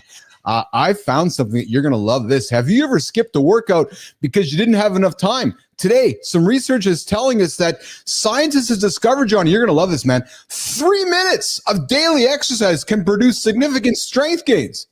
Dude. It's just so not a surprise. I know You could do 1 minute. If you Yes. took 1 minute a day, 1 minute you did push-ups for as fast as you could for a minute. The next day you did squats as fast as you could and you just went back and forth 1 minute a fucking day. That would make a difference. I love it, man. So guys that just do 3 minutes of exercise can produce up to 12% increase in just 8 weeks. So guys, I'm bringing this up because Keith and Johnny talk it all about time. We often use anecdotes with all this, but this minimal effective dose approach is revolutionizing how busy men think about strength training. And Johnny, you and I are owning the conversation around snoozing. So John, if somebody snoozes for 9 minutes, well, 3 times 3, you can actually get 3 sets of 3. You could do 3 different exercises in 9 minutes. That fucking snooze button could get you in the best. That time in the snooze button invested in your fitness every day could get you in the best shape of your fucking life. Think about that, right? But the worst thing is, instead of fucking hitting it and going back to bed, you fucking hit it again. Yes. Now there's 18. Can I tell you? Now you're 27. That 27 minutes could fucking change your whole fucking family's life. I love that. I love you you fucking lazy. That bed is warm. Get the Yeah. You know what, brother? I'll tell you something, man. So we're talking marketing with Jonathan Bannister. We are owning the idea of snooze. Like this show is owning the idea of snoozing. We're leaning into owning the brand around it. Maybe thinking about creating a snooze button. I'll talk about that after we can own. But I'll tell you something, man. The Swedes are the highest snoozing nation in the whole world. I'm going to find some more research, but the Swedish folks are just snoozing left and right, brother. There's all just fucking snoozing over there in Sweden. But the research matters because time is the number one barrier preventing most men from maintaining consistent strength training. If you can achieve meaningful results in just minutes rather than hours, it removes the biggest long-term obstacle to long-term success. So guys, as Johnny says, all you need is a minute. And this study says 3. So literally get up, get after it. And the results are remarkable. Subjects increase their strength, John, by 12% on average, with some men gaining as much as 15%. Well, and here's the thing. That 3 minutes, you're going to end up wanting more very quickly. Yeah. So that 12%, and especially if you're not doing shit. Yes. The first 6 months of you committing to doing some sort of exercise, it's like fucking hockey stick type of progress. Yes. Yeah. And crazy. John, echoing what you've said, and that's why I really wanted to throw this on the table here. The protocol itself is surprisingly simple. Participants in this study performed just 3 to 4 exercises, each for 30 to 60 seconds. That's it. Just like Anderson was saying, like, no, I got to do a 45-minute thing. No, they did 4 exercises, 30 to 60 seconds, and then they were done. The emphasis was on, Johnny, quality over quantity, with each rep performed with max intention and focus. Imagine what happens when we're intentional. We talk about it all the time. With the power of intention, isn't it? Dude, focus is a fucking superpower. Yeah, I love that. Well, God damn it. It goes back to my secret I revealed about 20 minutes ago on how on the morning ritual that helped build a $50 million company. Focus. Yeah, you put your attention where it mattered. Yes, exactly correct. Exactly correct. So guys, it's not simple. The research is selling is 3 minutes. John is all about, 1 to 3 minutes is all you guys need really on a day-to-day basis. And the science is going to redefine your efficient workout. And John, something happened. Real quick, you got me till 20 today, brother. Okay, awesome. So here's what we're gonna do. You are gonna chitter chatter, get out of, or I'll walk you out of here before I bring in Spike Spencer here in a couple minutes. I gotta tell you something that happened to me this weekend. Happened to me today. So my alarm, as you know, is set for 3:45. That's what time I get up in the morning. But today I'm gonna try something, brother, because I know how we're all about testing things. Today my body woke me up at 3:40 naturally. So you know what I'm gonna do tomorrow? I'm setting my alarm tomorrow for 3:40. Exactly what I'm gonna do. Because my body said, no, you're up. So I'm going to try a little, because if my body's telling me to get up, and I know you might say, well, then just get up. And I agree with you, but I'm going to do a little test here. I'm going to set my alarm now for 3:40 and see. And then if my body gets up at 3:30, I'll reset it to 3:30. But if my body's telling me that, then why am I doing it? Do you follow me? Totally. And I think like today, I actually woke up a full 30 minutes early. Oh, good for you. Yeah. I was up at 2:30. I was like, Jesus Christ. I was laying in bed. I was like, okay, I was awake. Slowly came to awake. I could tell I had a good night's sleep. And I was like, God, you only got up twice to take a piss. You must have been sleeping fucking deep. I couldn't wait to attack the day today. I was excited. So I went and looked at my alarm and I was like, holy shit, it's only 2:30. Well, it was because of the quality of sleep that I had. Yes. So that's something you want to think about. You know, if you really focus on the quality of your sleep, it'll start fucking marching back. Like, I'm not sure what you're doing with your bedtime, but make that thing rigid. Because I actually I fell asleep a little early. I actually fell asleep at 7:30 last night, which makes sense why I woke up 30 minutes early. Yeah. I've been really, so as we've been talking here in the show, and I've been really focusing on my non-negotiables, adding sleep to that. And I was in bed last night by 8 o'clock. Lights were out before 9 o'clock. I was sleeping by shortly after 9. I was up. And I've been really focused. And I'll tell you something else I did. And we didn't have time to get into it today. We'll do it tomorrow, but a habit stack. I did something last night that I had been poor with, admittedly, which is quickly crushing water the moment I wake up in the morning. So what I did last night before I went to bed was I got my bottle of water set up, put it onto my table. So the moment I got up this morning, first thing I did, grabbed that water, chugged it, thought about you. True story. I thought, okay, Johnny, I just crushed my water, walked over to the bathroom, had my pee, but I started it the night before. I got into that habit of getting my water ready for this morning. You follow me? We know 100%, you know, and one of the things speaking of water, one of the things I realized that actually helped me is a lot of times when I get up to pee, I've taken a piss. I'm like, God, you really didn't have to pee that much. And I realized I'm thirsty.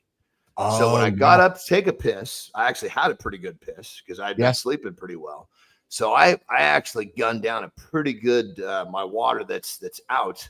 I gunned down 10 full gulps because I knew that if I got enough water, I would sleep longer. Again, if I'm dehydrated, it's like I said, I wake up and I think I got to piss, but I realized I didn't have to piss that much. I'm actually thirsty, is why I woke up. Yes. Yeah. Well, and our good colleague and friend and producer on the show here, Melissa Neiman, says, I took your advice from last week about setting the alarm for the time you want to wake up. I woke up naturally 10 minutes before the alarm went off today.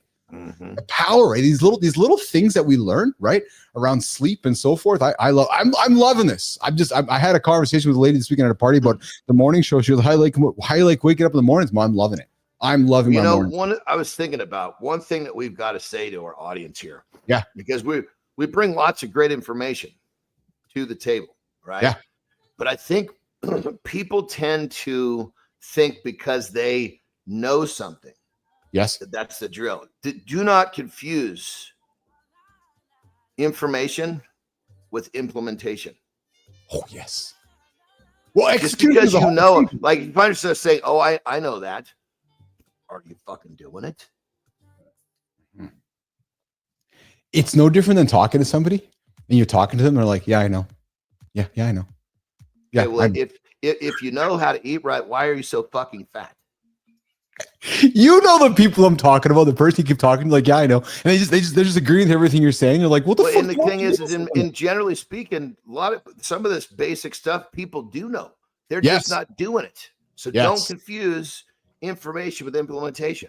Yes. Speaking of implementing, I know you got to rock and roll. What do you got on the agenda today, my brother? So I actually have, I got a busy day today. I'm going to get my training in. I've got a team meeting. Then I got a podcast right after that. Then I'm going to go play pickleball. Then I'm going to take a nap. Then I got a little chunk of time where I'm going to be working on the business. And then I've got another podcast at 3. So it's a busy day. I love it, man. I love it. Well, hey, I'm glad we got your text sorted out this morning. Took a couple of hiccups along the way, but we got it done. I was having anxiety because I'm like, not only for us, but I'm like, I have to do 2 podcasts later today. And this thing's froze, man. I could tell. Yeah. Well, listen, you got it sorted out. You look good. You sound good. And it seems like it's all sorted out. So you enjoy your day. You get after it. And we'll look forward to connecting with you tomorrow. Okay, brother? Have a good loop, my brother. All right, pal. You too. All right. Johnny Anderson's getting out of here. Woo, baby. We got a guy coming up who talks for a living. It's not me. No, I've been talking for a living for the last 90 minutes. The guy barely wears pants. Jimmy, do you think he has pants on today? I wonder. Yeah, I'm just curious if he's well, but Jimmy, the guy had a baby at 56. So if he's running around the house without pants on, there could be a lot of inappropriate conversations happening there. We got a man serving up voiceovers, truth bombs, and grass-fed butter, sometimes all in the same sentence, coming up in a couple minutes. John, we got that Spike Spencer. Jimmy, we've never had a Spike on the show before, and I got to say this, Spencer, before you come in. I saw your picture here. I saw your picture profile, and I thought I was looking at Horatio Kane. I see your quizzical look. I encourage you, Google Horatio Kane right now. Just do it. Yeah, Horatio Kane. Yeah. David Caruso, former CSI Miami investigator. Ah, yes, it's exactly. It's just the way the light is hitting your face and the attitude. I can just see like the sunglass. I can just see the picture like this. Yeah, that's the David Caruso Horatio Kane look. And if anybody knows what I'm talking about, there is a series of CSI Miami where Kane came out, thought he was the greatest actor of all time, and then he didn't have a job. Yeah, I was like, oh, I think you're actually not a good actor. You don't got a job anymore. So he's out just exactly. Yes, we want to have Spike bring the sunglasses in. Listen, you're hanging out with myself. Johnny Anderson was here today. We had Christopher Martin was here today. We also had our guest Jonathan Bannister here today. I invite you guys, if you're a blue collar dude, HVAC dude, somebody in the blue collar world, not talking judgment, no, talking about a guy on our show for the first hour is all for you guys. He came from a world of HVAC, became a cop. Now he's a digital marketer. And it's just not what you think. You're like, well, that guy's a white collar dude. Blue collar dude transformed himself into a white collar guy and is getting right after it. Yeah, just labeling everybody around here today on the show. We had a big conversation about throning to kick the show off with Marty. How many of you men are in a relationship because of maybe the trophy you have? Or the woman thinks you're the trophy. Maybe it's the other way around. Throning is a thing happening in the world out there. And then we kicked off the show, Spike. I know you weren't here, but we kicked off the show encouraging men to get after their life expectancy work, which is having sex with either their partners or themselves, because we know that masturbation does not decrease testosterone. Because there's some concerns that if we masturbate too much that, well, Jimmy, the guy's 56, he's having babies. I don't think there's any concerns about masturbating or having kids at this age. So, but guys, we talked about in the first hour, don't be afraid to masturbate. It's not going to affect your testosterone. And Azim came into the conversation earlier on today saying, yeah, he gets after 2-3 times a week, and he's feeling very good about that for himself. So guys, we got some science on the table today that masturbating is not hurting your testosterone levels. As a matter of fact, I'd invite you guys to get after it today at some point throughout the day. Jimmy, I'm talking to you too, pal. Oh, I'm talking to you too. All right. Oh, Jimmy, I just saw your notes because I forgot to put your chat window in front of me here. So I see that you got an idea. Let's do something like yeah, I don't. We didn't get to the habit stack today, Jimmy. Oh, my goodness. All right, let's do this. Let's bring in our next guest. Today, we're joined by Spike Spencer, a man who's reinvented himself more times than you've hit snooze this week. He's a world-traveling voice actor, NLP master coach, author, and the head and the host of Chow Time, his own cooking show. He's also the father of 3, the most recent born just 3 months ago at age 56. We're talking life reinvention. Yeah, true story, life reinvention. High-level truth and what it really takes to sustain joy and maybe even your pantry in today's chaotic world. Nation, I take a second to introduce you to and welcome to our guest, Spike Spencer. What's up, Spike? The Chow Time host. How are you, pal? I'm fantastic. How are you? I'm good. Are you enjoying the show from behind the scenes up until now?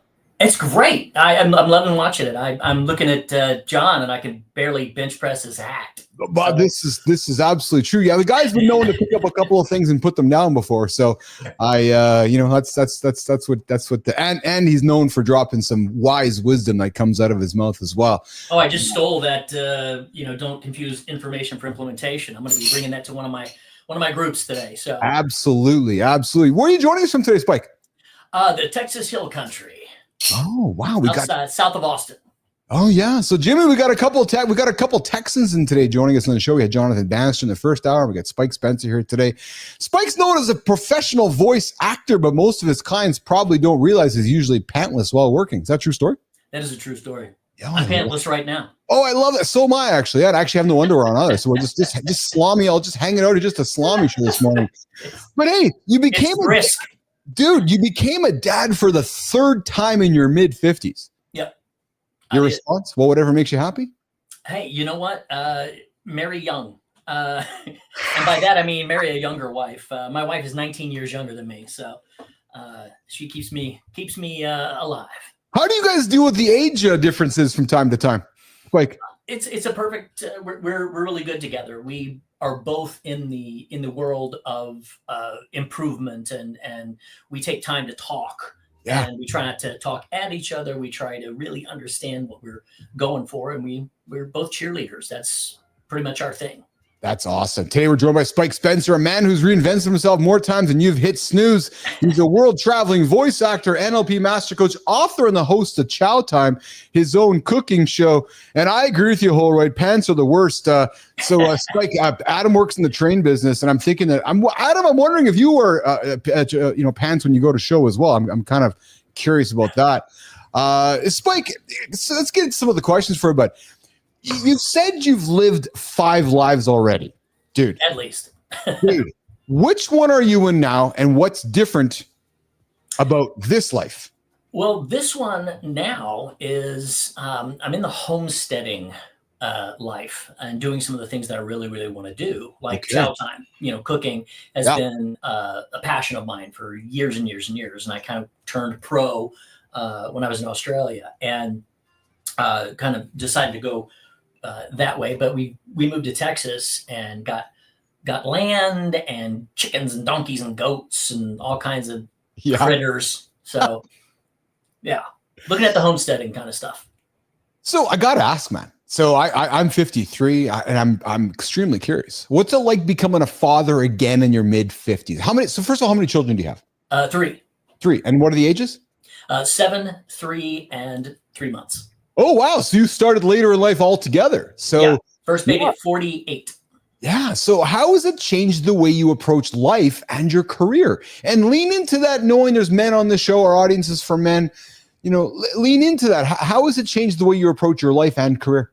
Absolutely.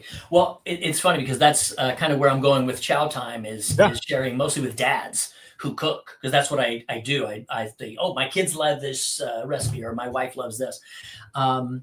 Being older just helped me. I wasn't ready until I met my wife, and she told me early on. She's like, well, if we're going to be together, we're going to need kids. I'm like, with you got it. And I highly recommend we start practicing right away. Yeah. So you guys subscribe to the idea of great. So listen, brother, on this show, we highly encourage our listeners and our viewers and our participants to engage in life expectancy work. Absolutely. Because science tells us the more sex our partner's having, the longer she's living. The more sex we are having, the longer we are living. And we're all about longevity on this show. Hence the conversation about masturbating earlier. So, we got to be getting after it. So, brother, I'm glad you were getting after it in your late 40s and now your 50s, my friend. Yeah, absolutely.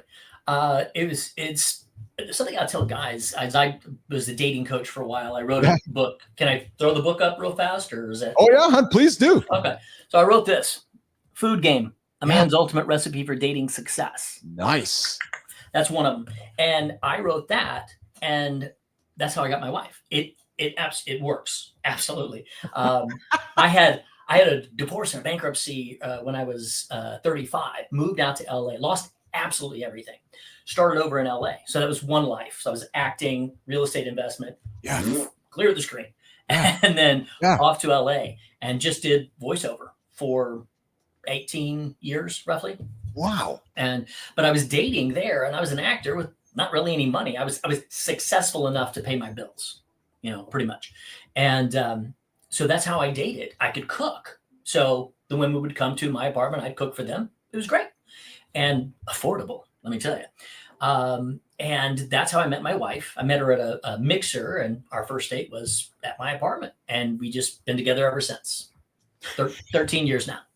So I'm going to suspect that people think that voice acting is easy. What's the biggest misconception that people have about what you do, Spike? Well, voice acting is acting, period. That's the second word. Whenever somebody comes to me for coaching, I'm like, what is it called? And they go, voice acting. And I say, okay, well, what's the second word? They go, acting. I'm like, have you taken any lessons or anything at all? No. Well, there you go. Step 1, take some acting lessons, because it's acting, especially if you look at video games now. Oh my God, they're phenomenal. It's straight up acting. And there's so many good actors who do that. So it's a skill like anything else. You can't just jump in and go, I've got a voice. I can talk funny. Whee! It doesn't work that way. So this fascinates me because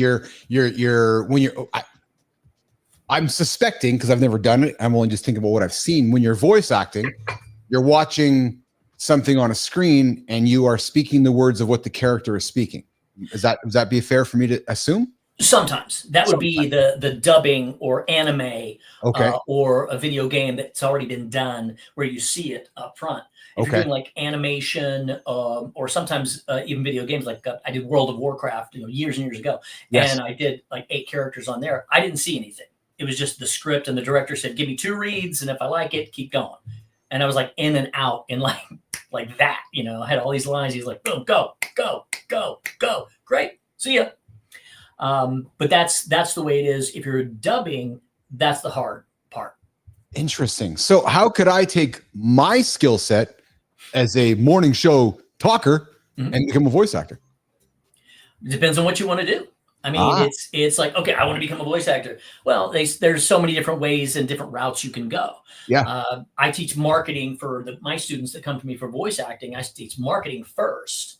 So that I say, okay, go out there and you got to get the auditions. You're going to probably work for nothing for a little while until you get something. I'd say, try not to, obviously, but if you've got no credits, no nothing, you do what you can, and start doing that. But see, you've already got something going that most people don't. You have a following, you've got a podcast, and you've got all this. So you launch from that.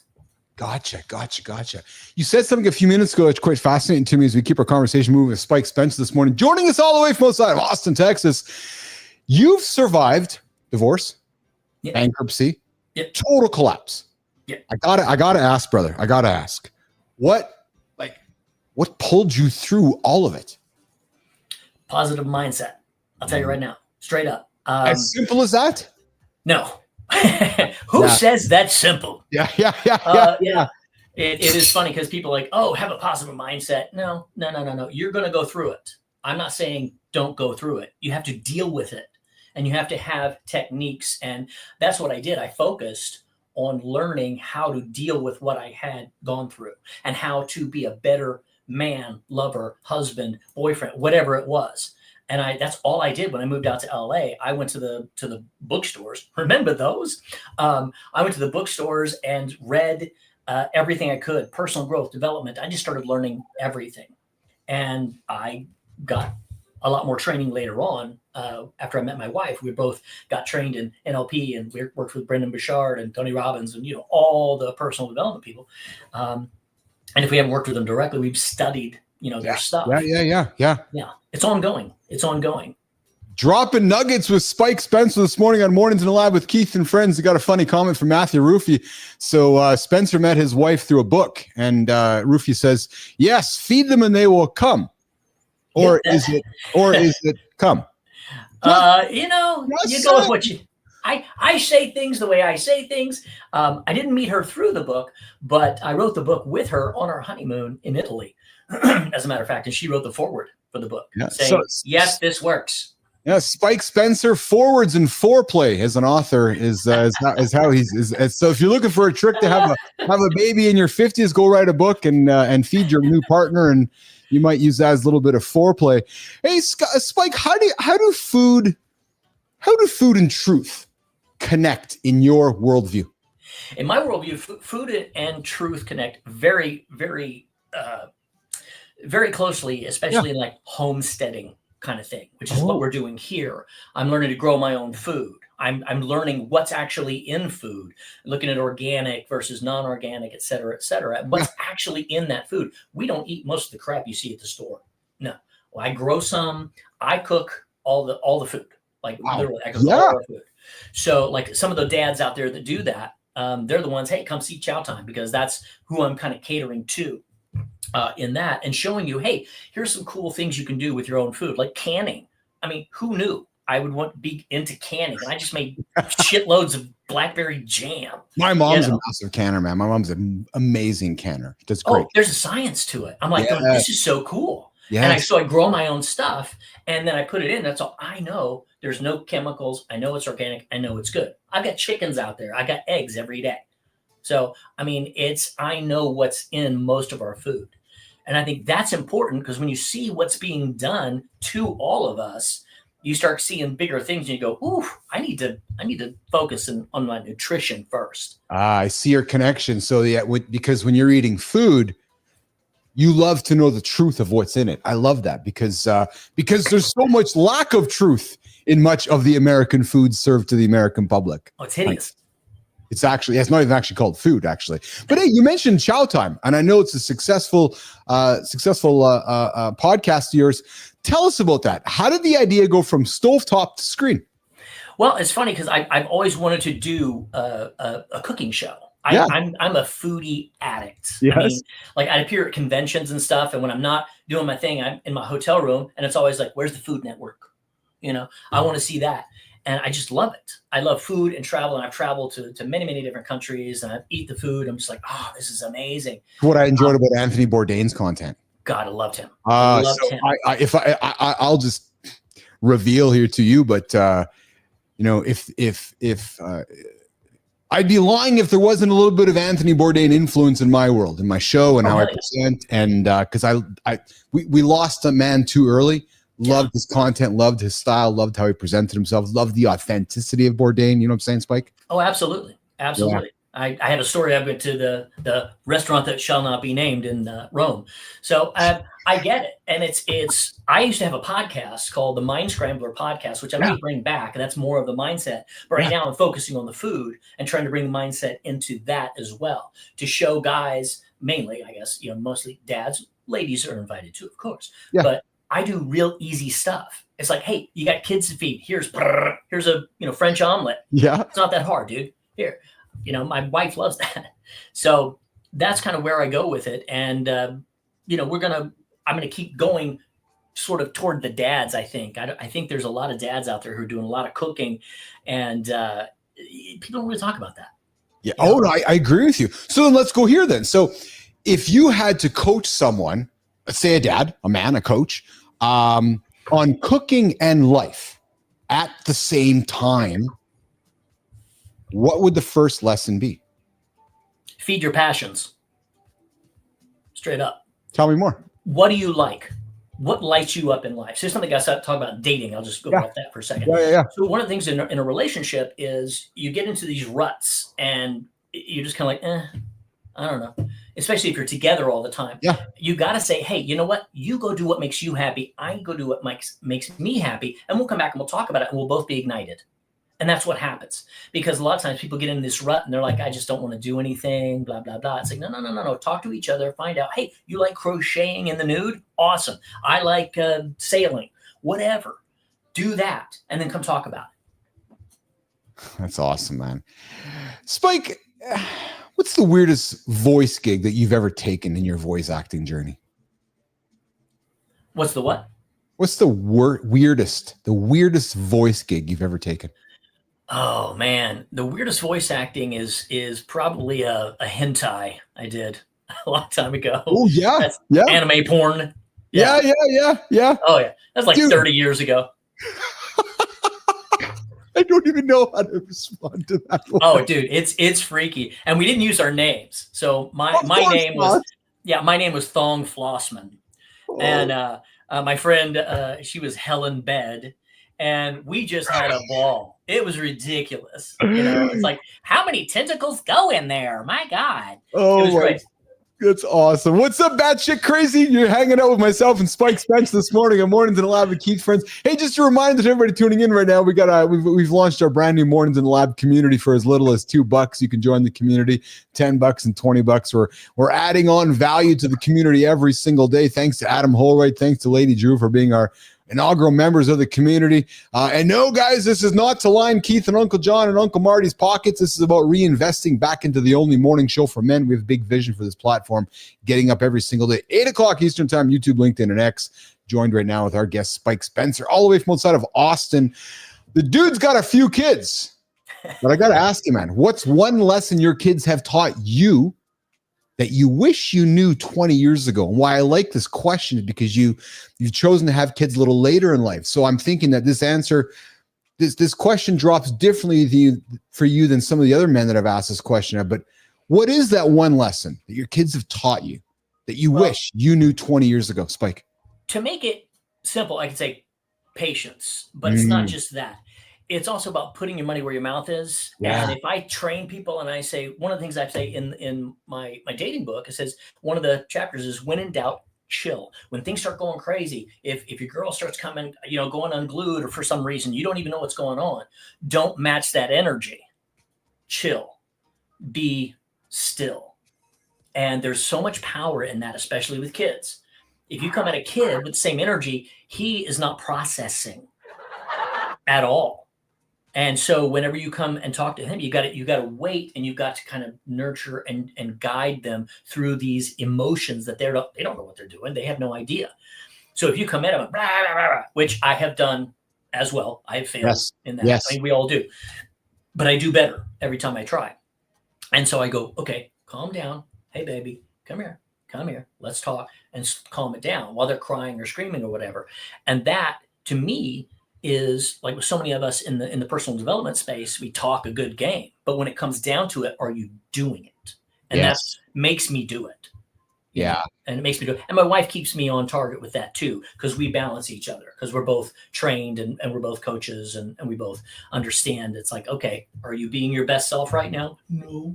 Isn't it magical, Spike, when we slow down?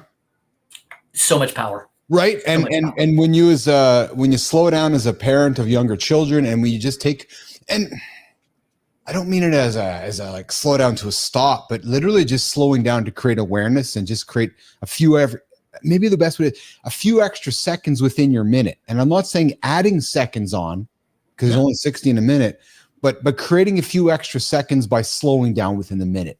Right. Absolutely. And observing and taking a breath. And because I know myself, as I've gotten into my 50s, Spike, I've been focusing a lot on that. Yeah. Focusing a lot on it. Right. And responding instead of reacting, and taking a breath, and recognizing that your words are your words. They're not my words. Yep.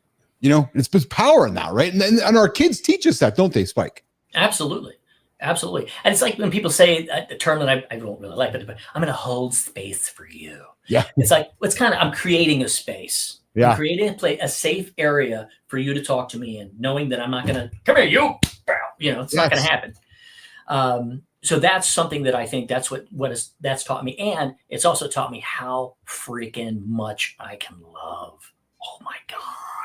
Yes. I had my little daughter on my chest this morning for an hour. She's snoozing right there. That's the most beautiful thing I've done it with both of my boys. And now I can't, they're up here with big old bushy hair. And I'm like, come here, you.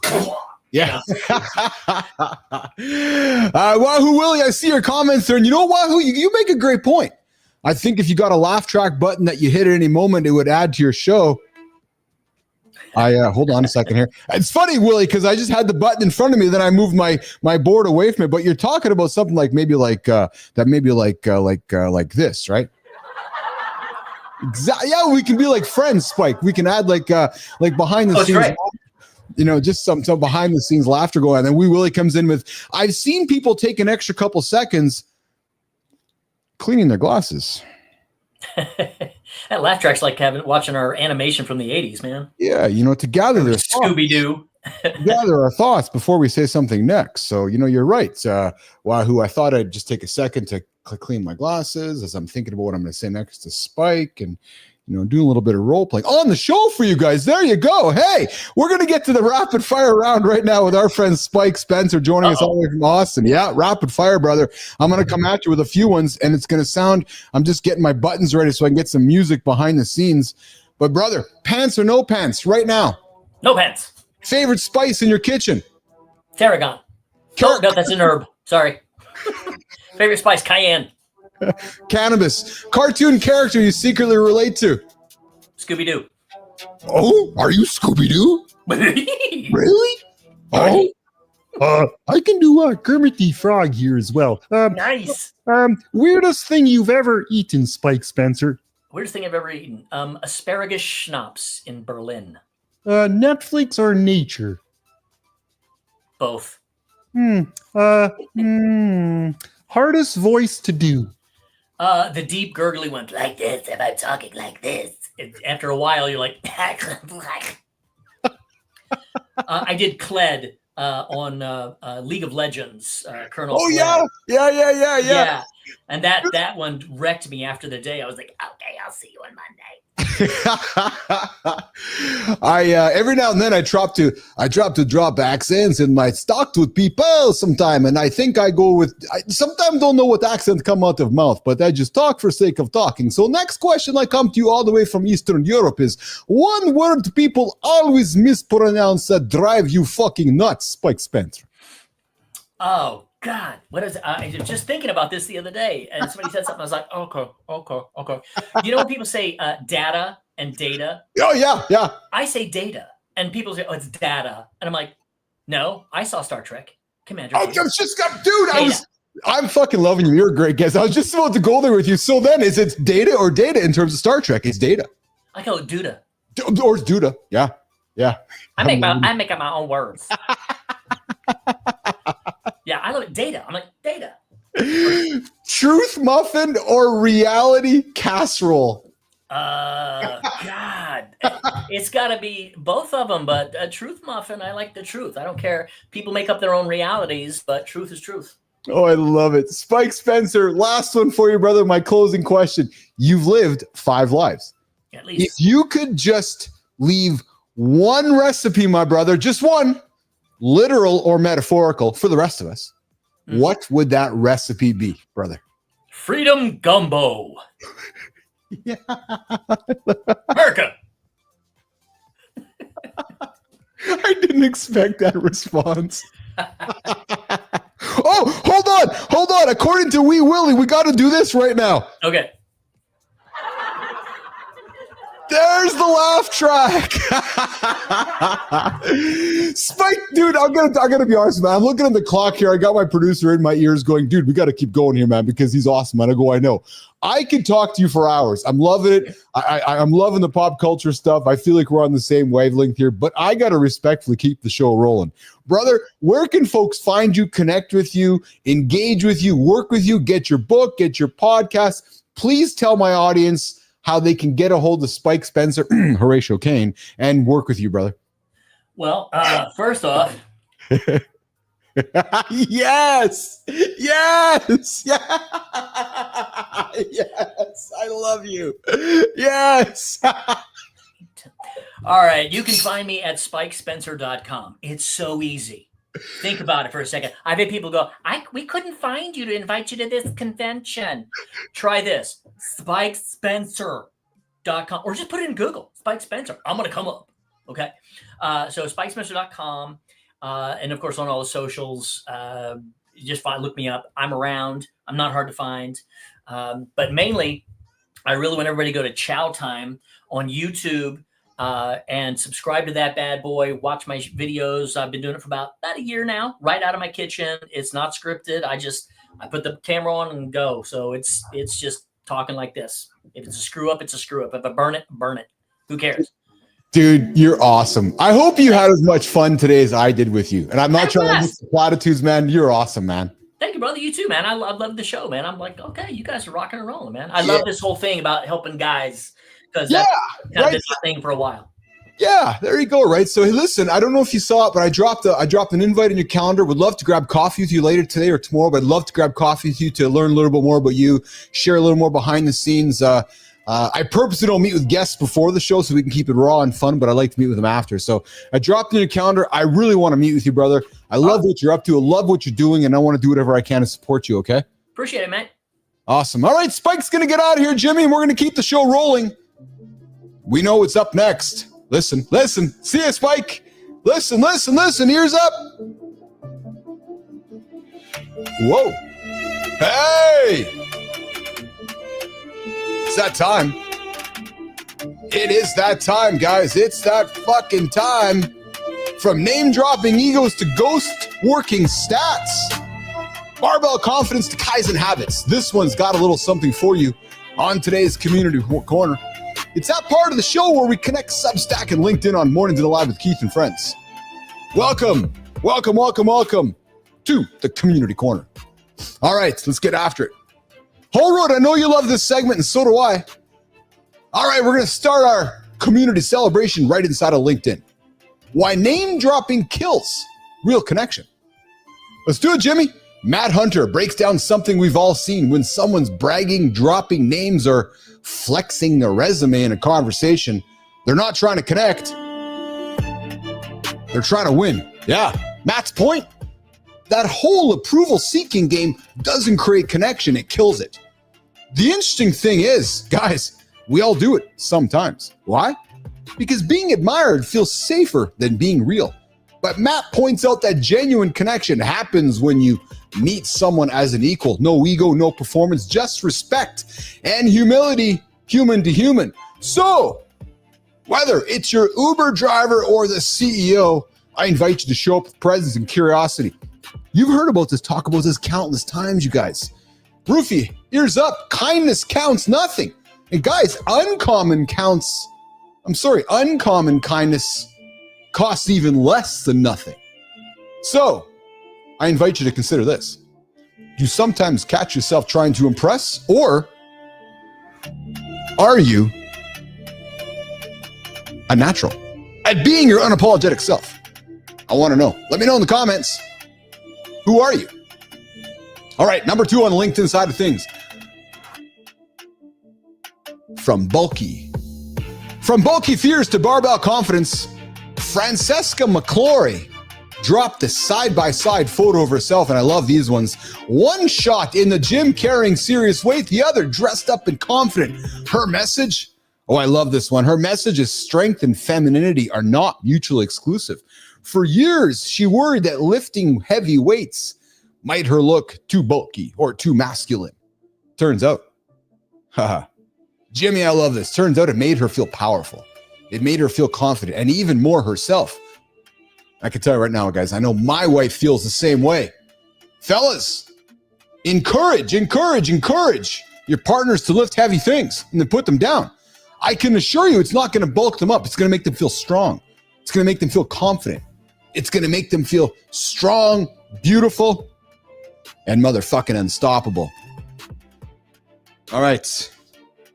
Number 3 on the LinkedIn side of things. Here we go. Ghost working is real. And Fast Company just put numbers to it. Here we go. Ally Sayed shared a recent Fast Company article about ghost working, the act of pretending to be busy.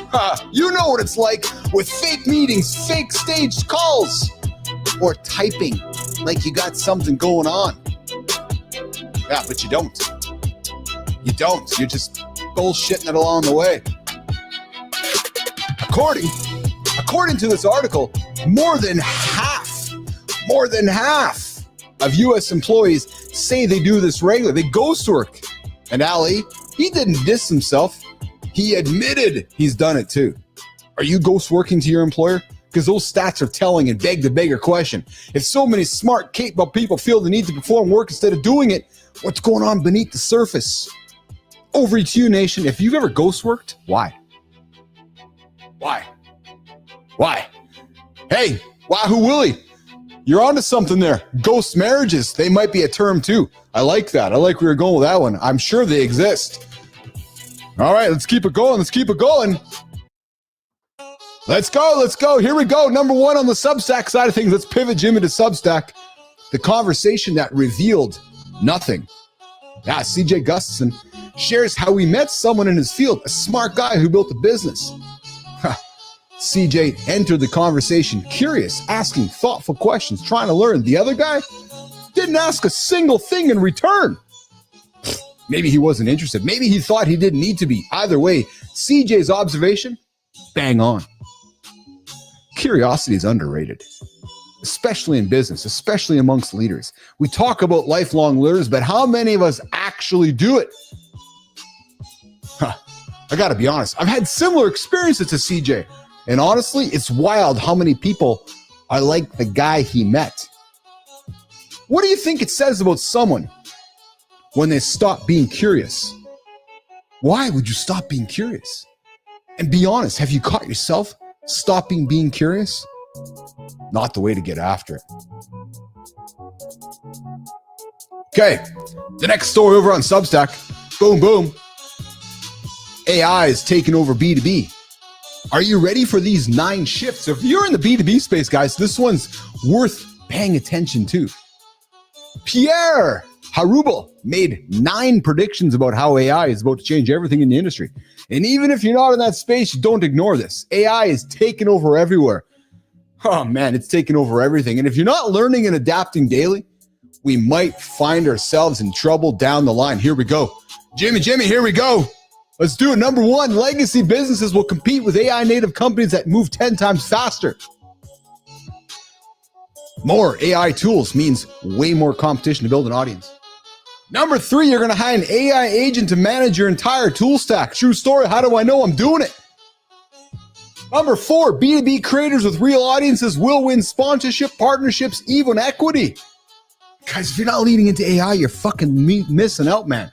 Number 5, the winning formula, high volume content, intent data, and warm outbound. All right, number 6. Number 6, T-shaped marketers are out. Full stack AI marketers are in.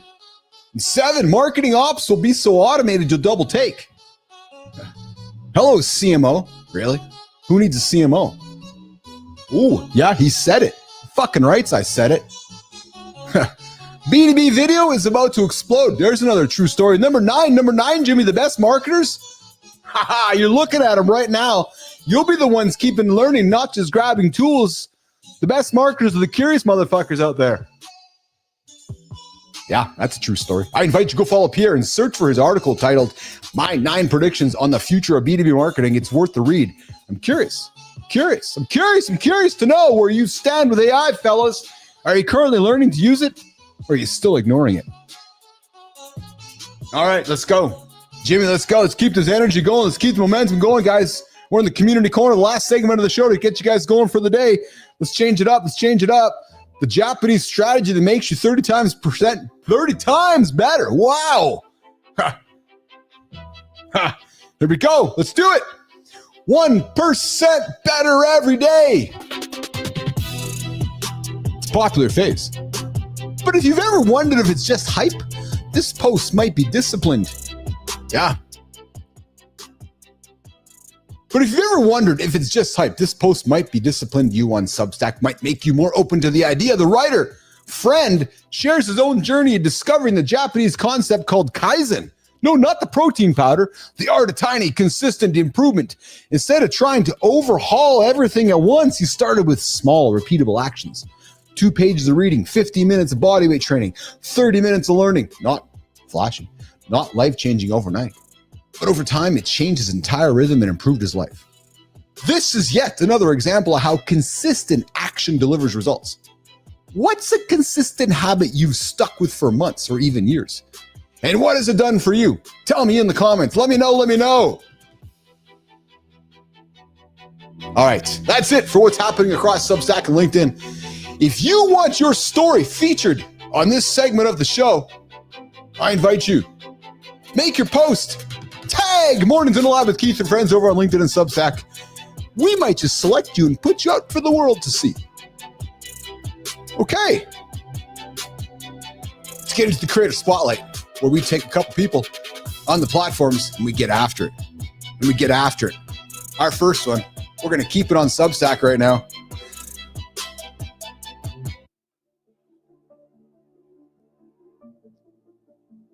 What if? What if the most important transitions in your life aren't the ones you plan, but the ones that confront you when your identity, your old identity, no longer fits? You've built a life around certainty, a resume full of credentials. People look at you and they think, that person's figured it all out. But inside, something shifts. It's subtle at first. The same meetings, the same goals, the same title. And suddenly, it all feels hollow. Not because it's bad, but because it's no longer you. And if you don't learn how to listen to that quiet discomfort, it only gets louder. Well, there's someone who didn't just notice that discomfort.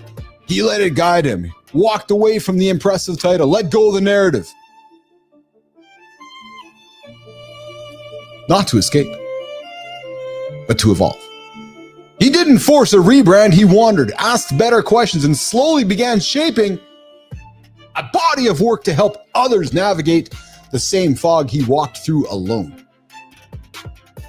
He's now an ICF certified executive coach, a recovering venture capitalist, a voice in the transformation space who blends mindfulness, psychology, and leadership into something deeply personal. And he's building one of the most thoughtful newsletters on Substack, where the road bends, focused entirely on personal evolution, life transitions, and constant change. Jimmy, Mornings in the Lab with Keith and Friends, is very excited to introduce you to Steven Schlafman, but most people just call him Schlaf. He's not here to teach reinvention like a product launch. He's here to help high performers rediscover who they are underneath the titles and to guide them toward a life that actually fits.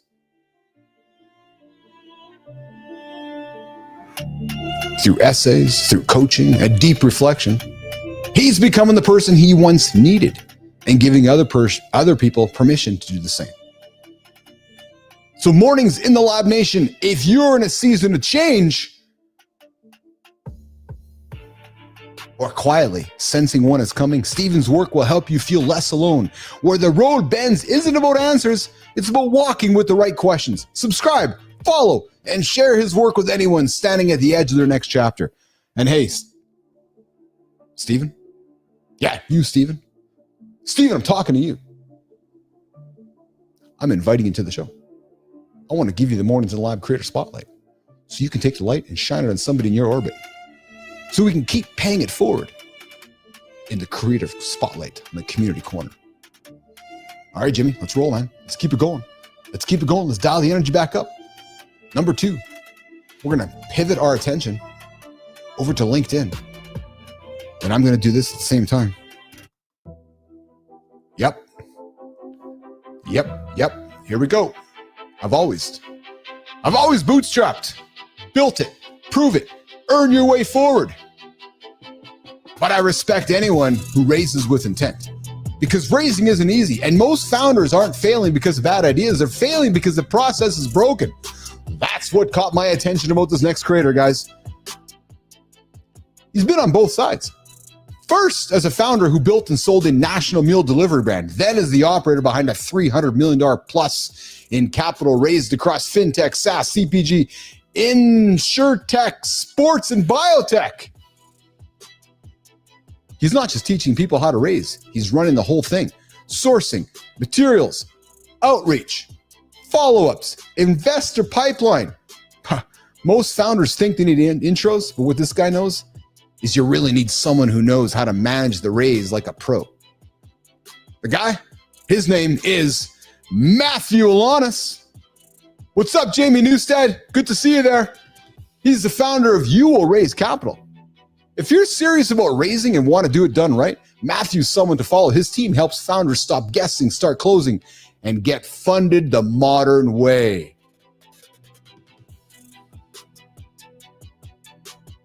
So Matthew, here's how it works. Would love to have you on the show, Matthew. Would love to have you on the show. Love to take the old creator spotlight that I have in my hand right now and hand it over to you, Matthew, so you can shine it on somebody in your world and pay it forward on the next creator spotlight right here on the community corner on Mornings in the Lab with Keith and Friends. Get after it every single day, 8 o'clock Eastern time, right here on LinkedIn, over there on YouTube, over there on X, and also on Substack. Jimmy, I think it's time to wrap it up, my brother.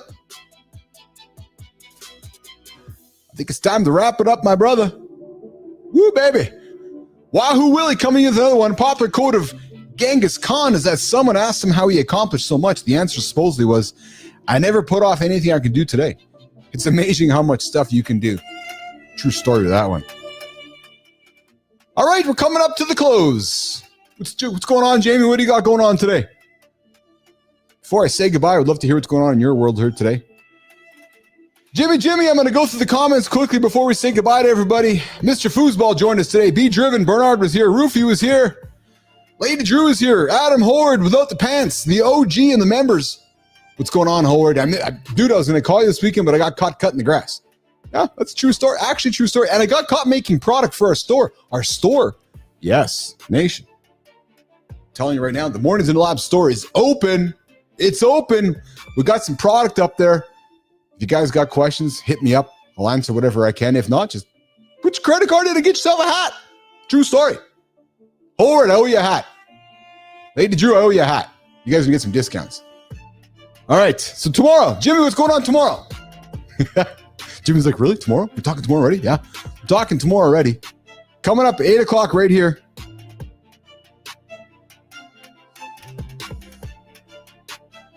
Jimmy's frantically typing right now so he can get me what's happening tomorrow. He's like, I got to get it to him. Yeah. He's just frantically going, what's going on for tomorrow's show?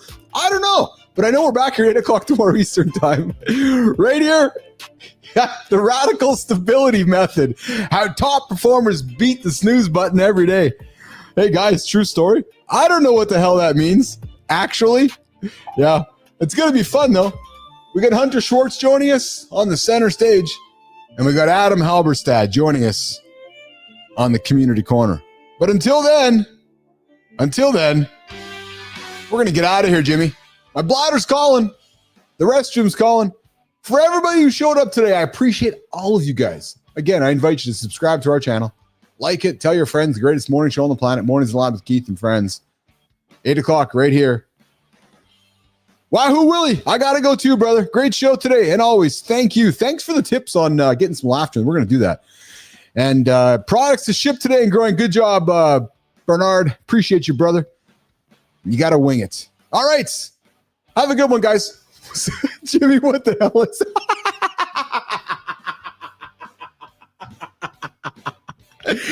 Uncle Keith was trimming the shrubs yesterday.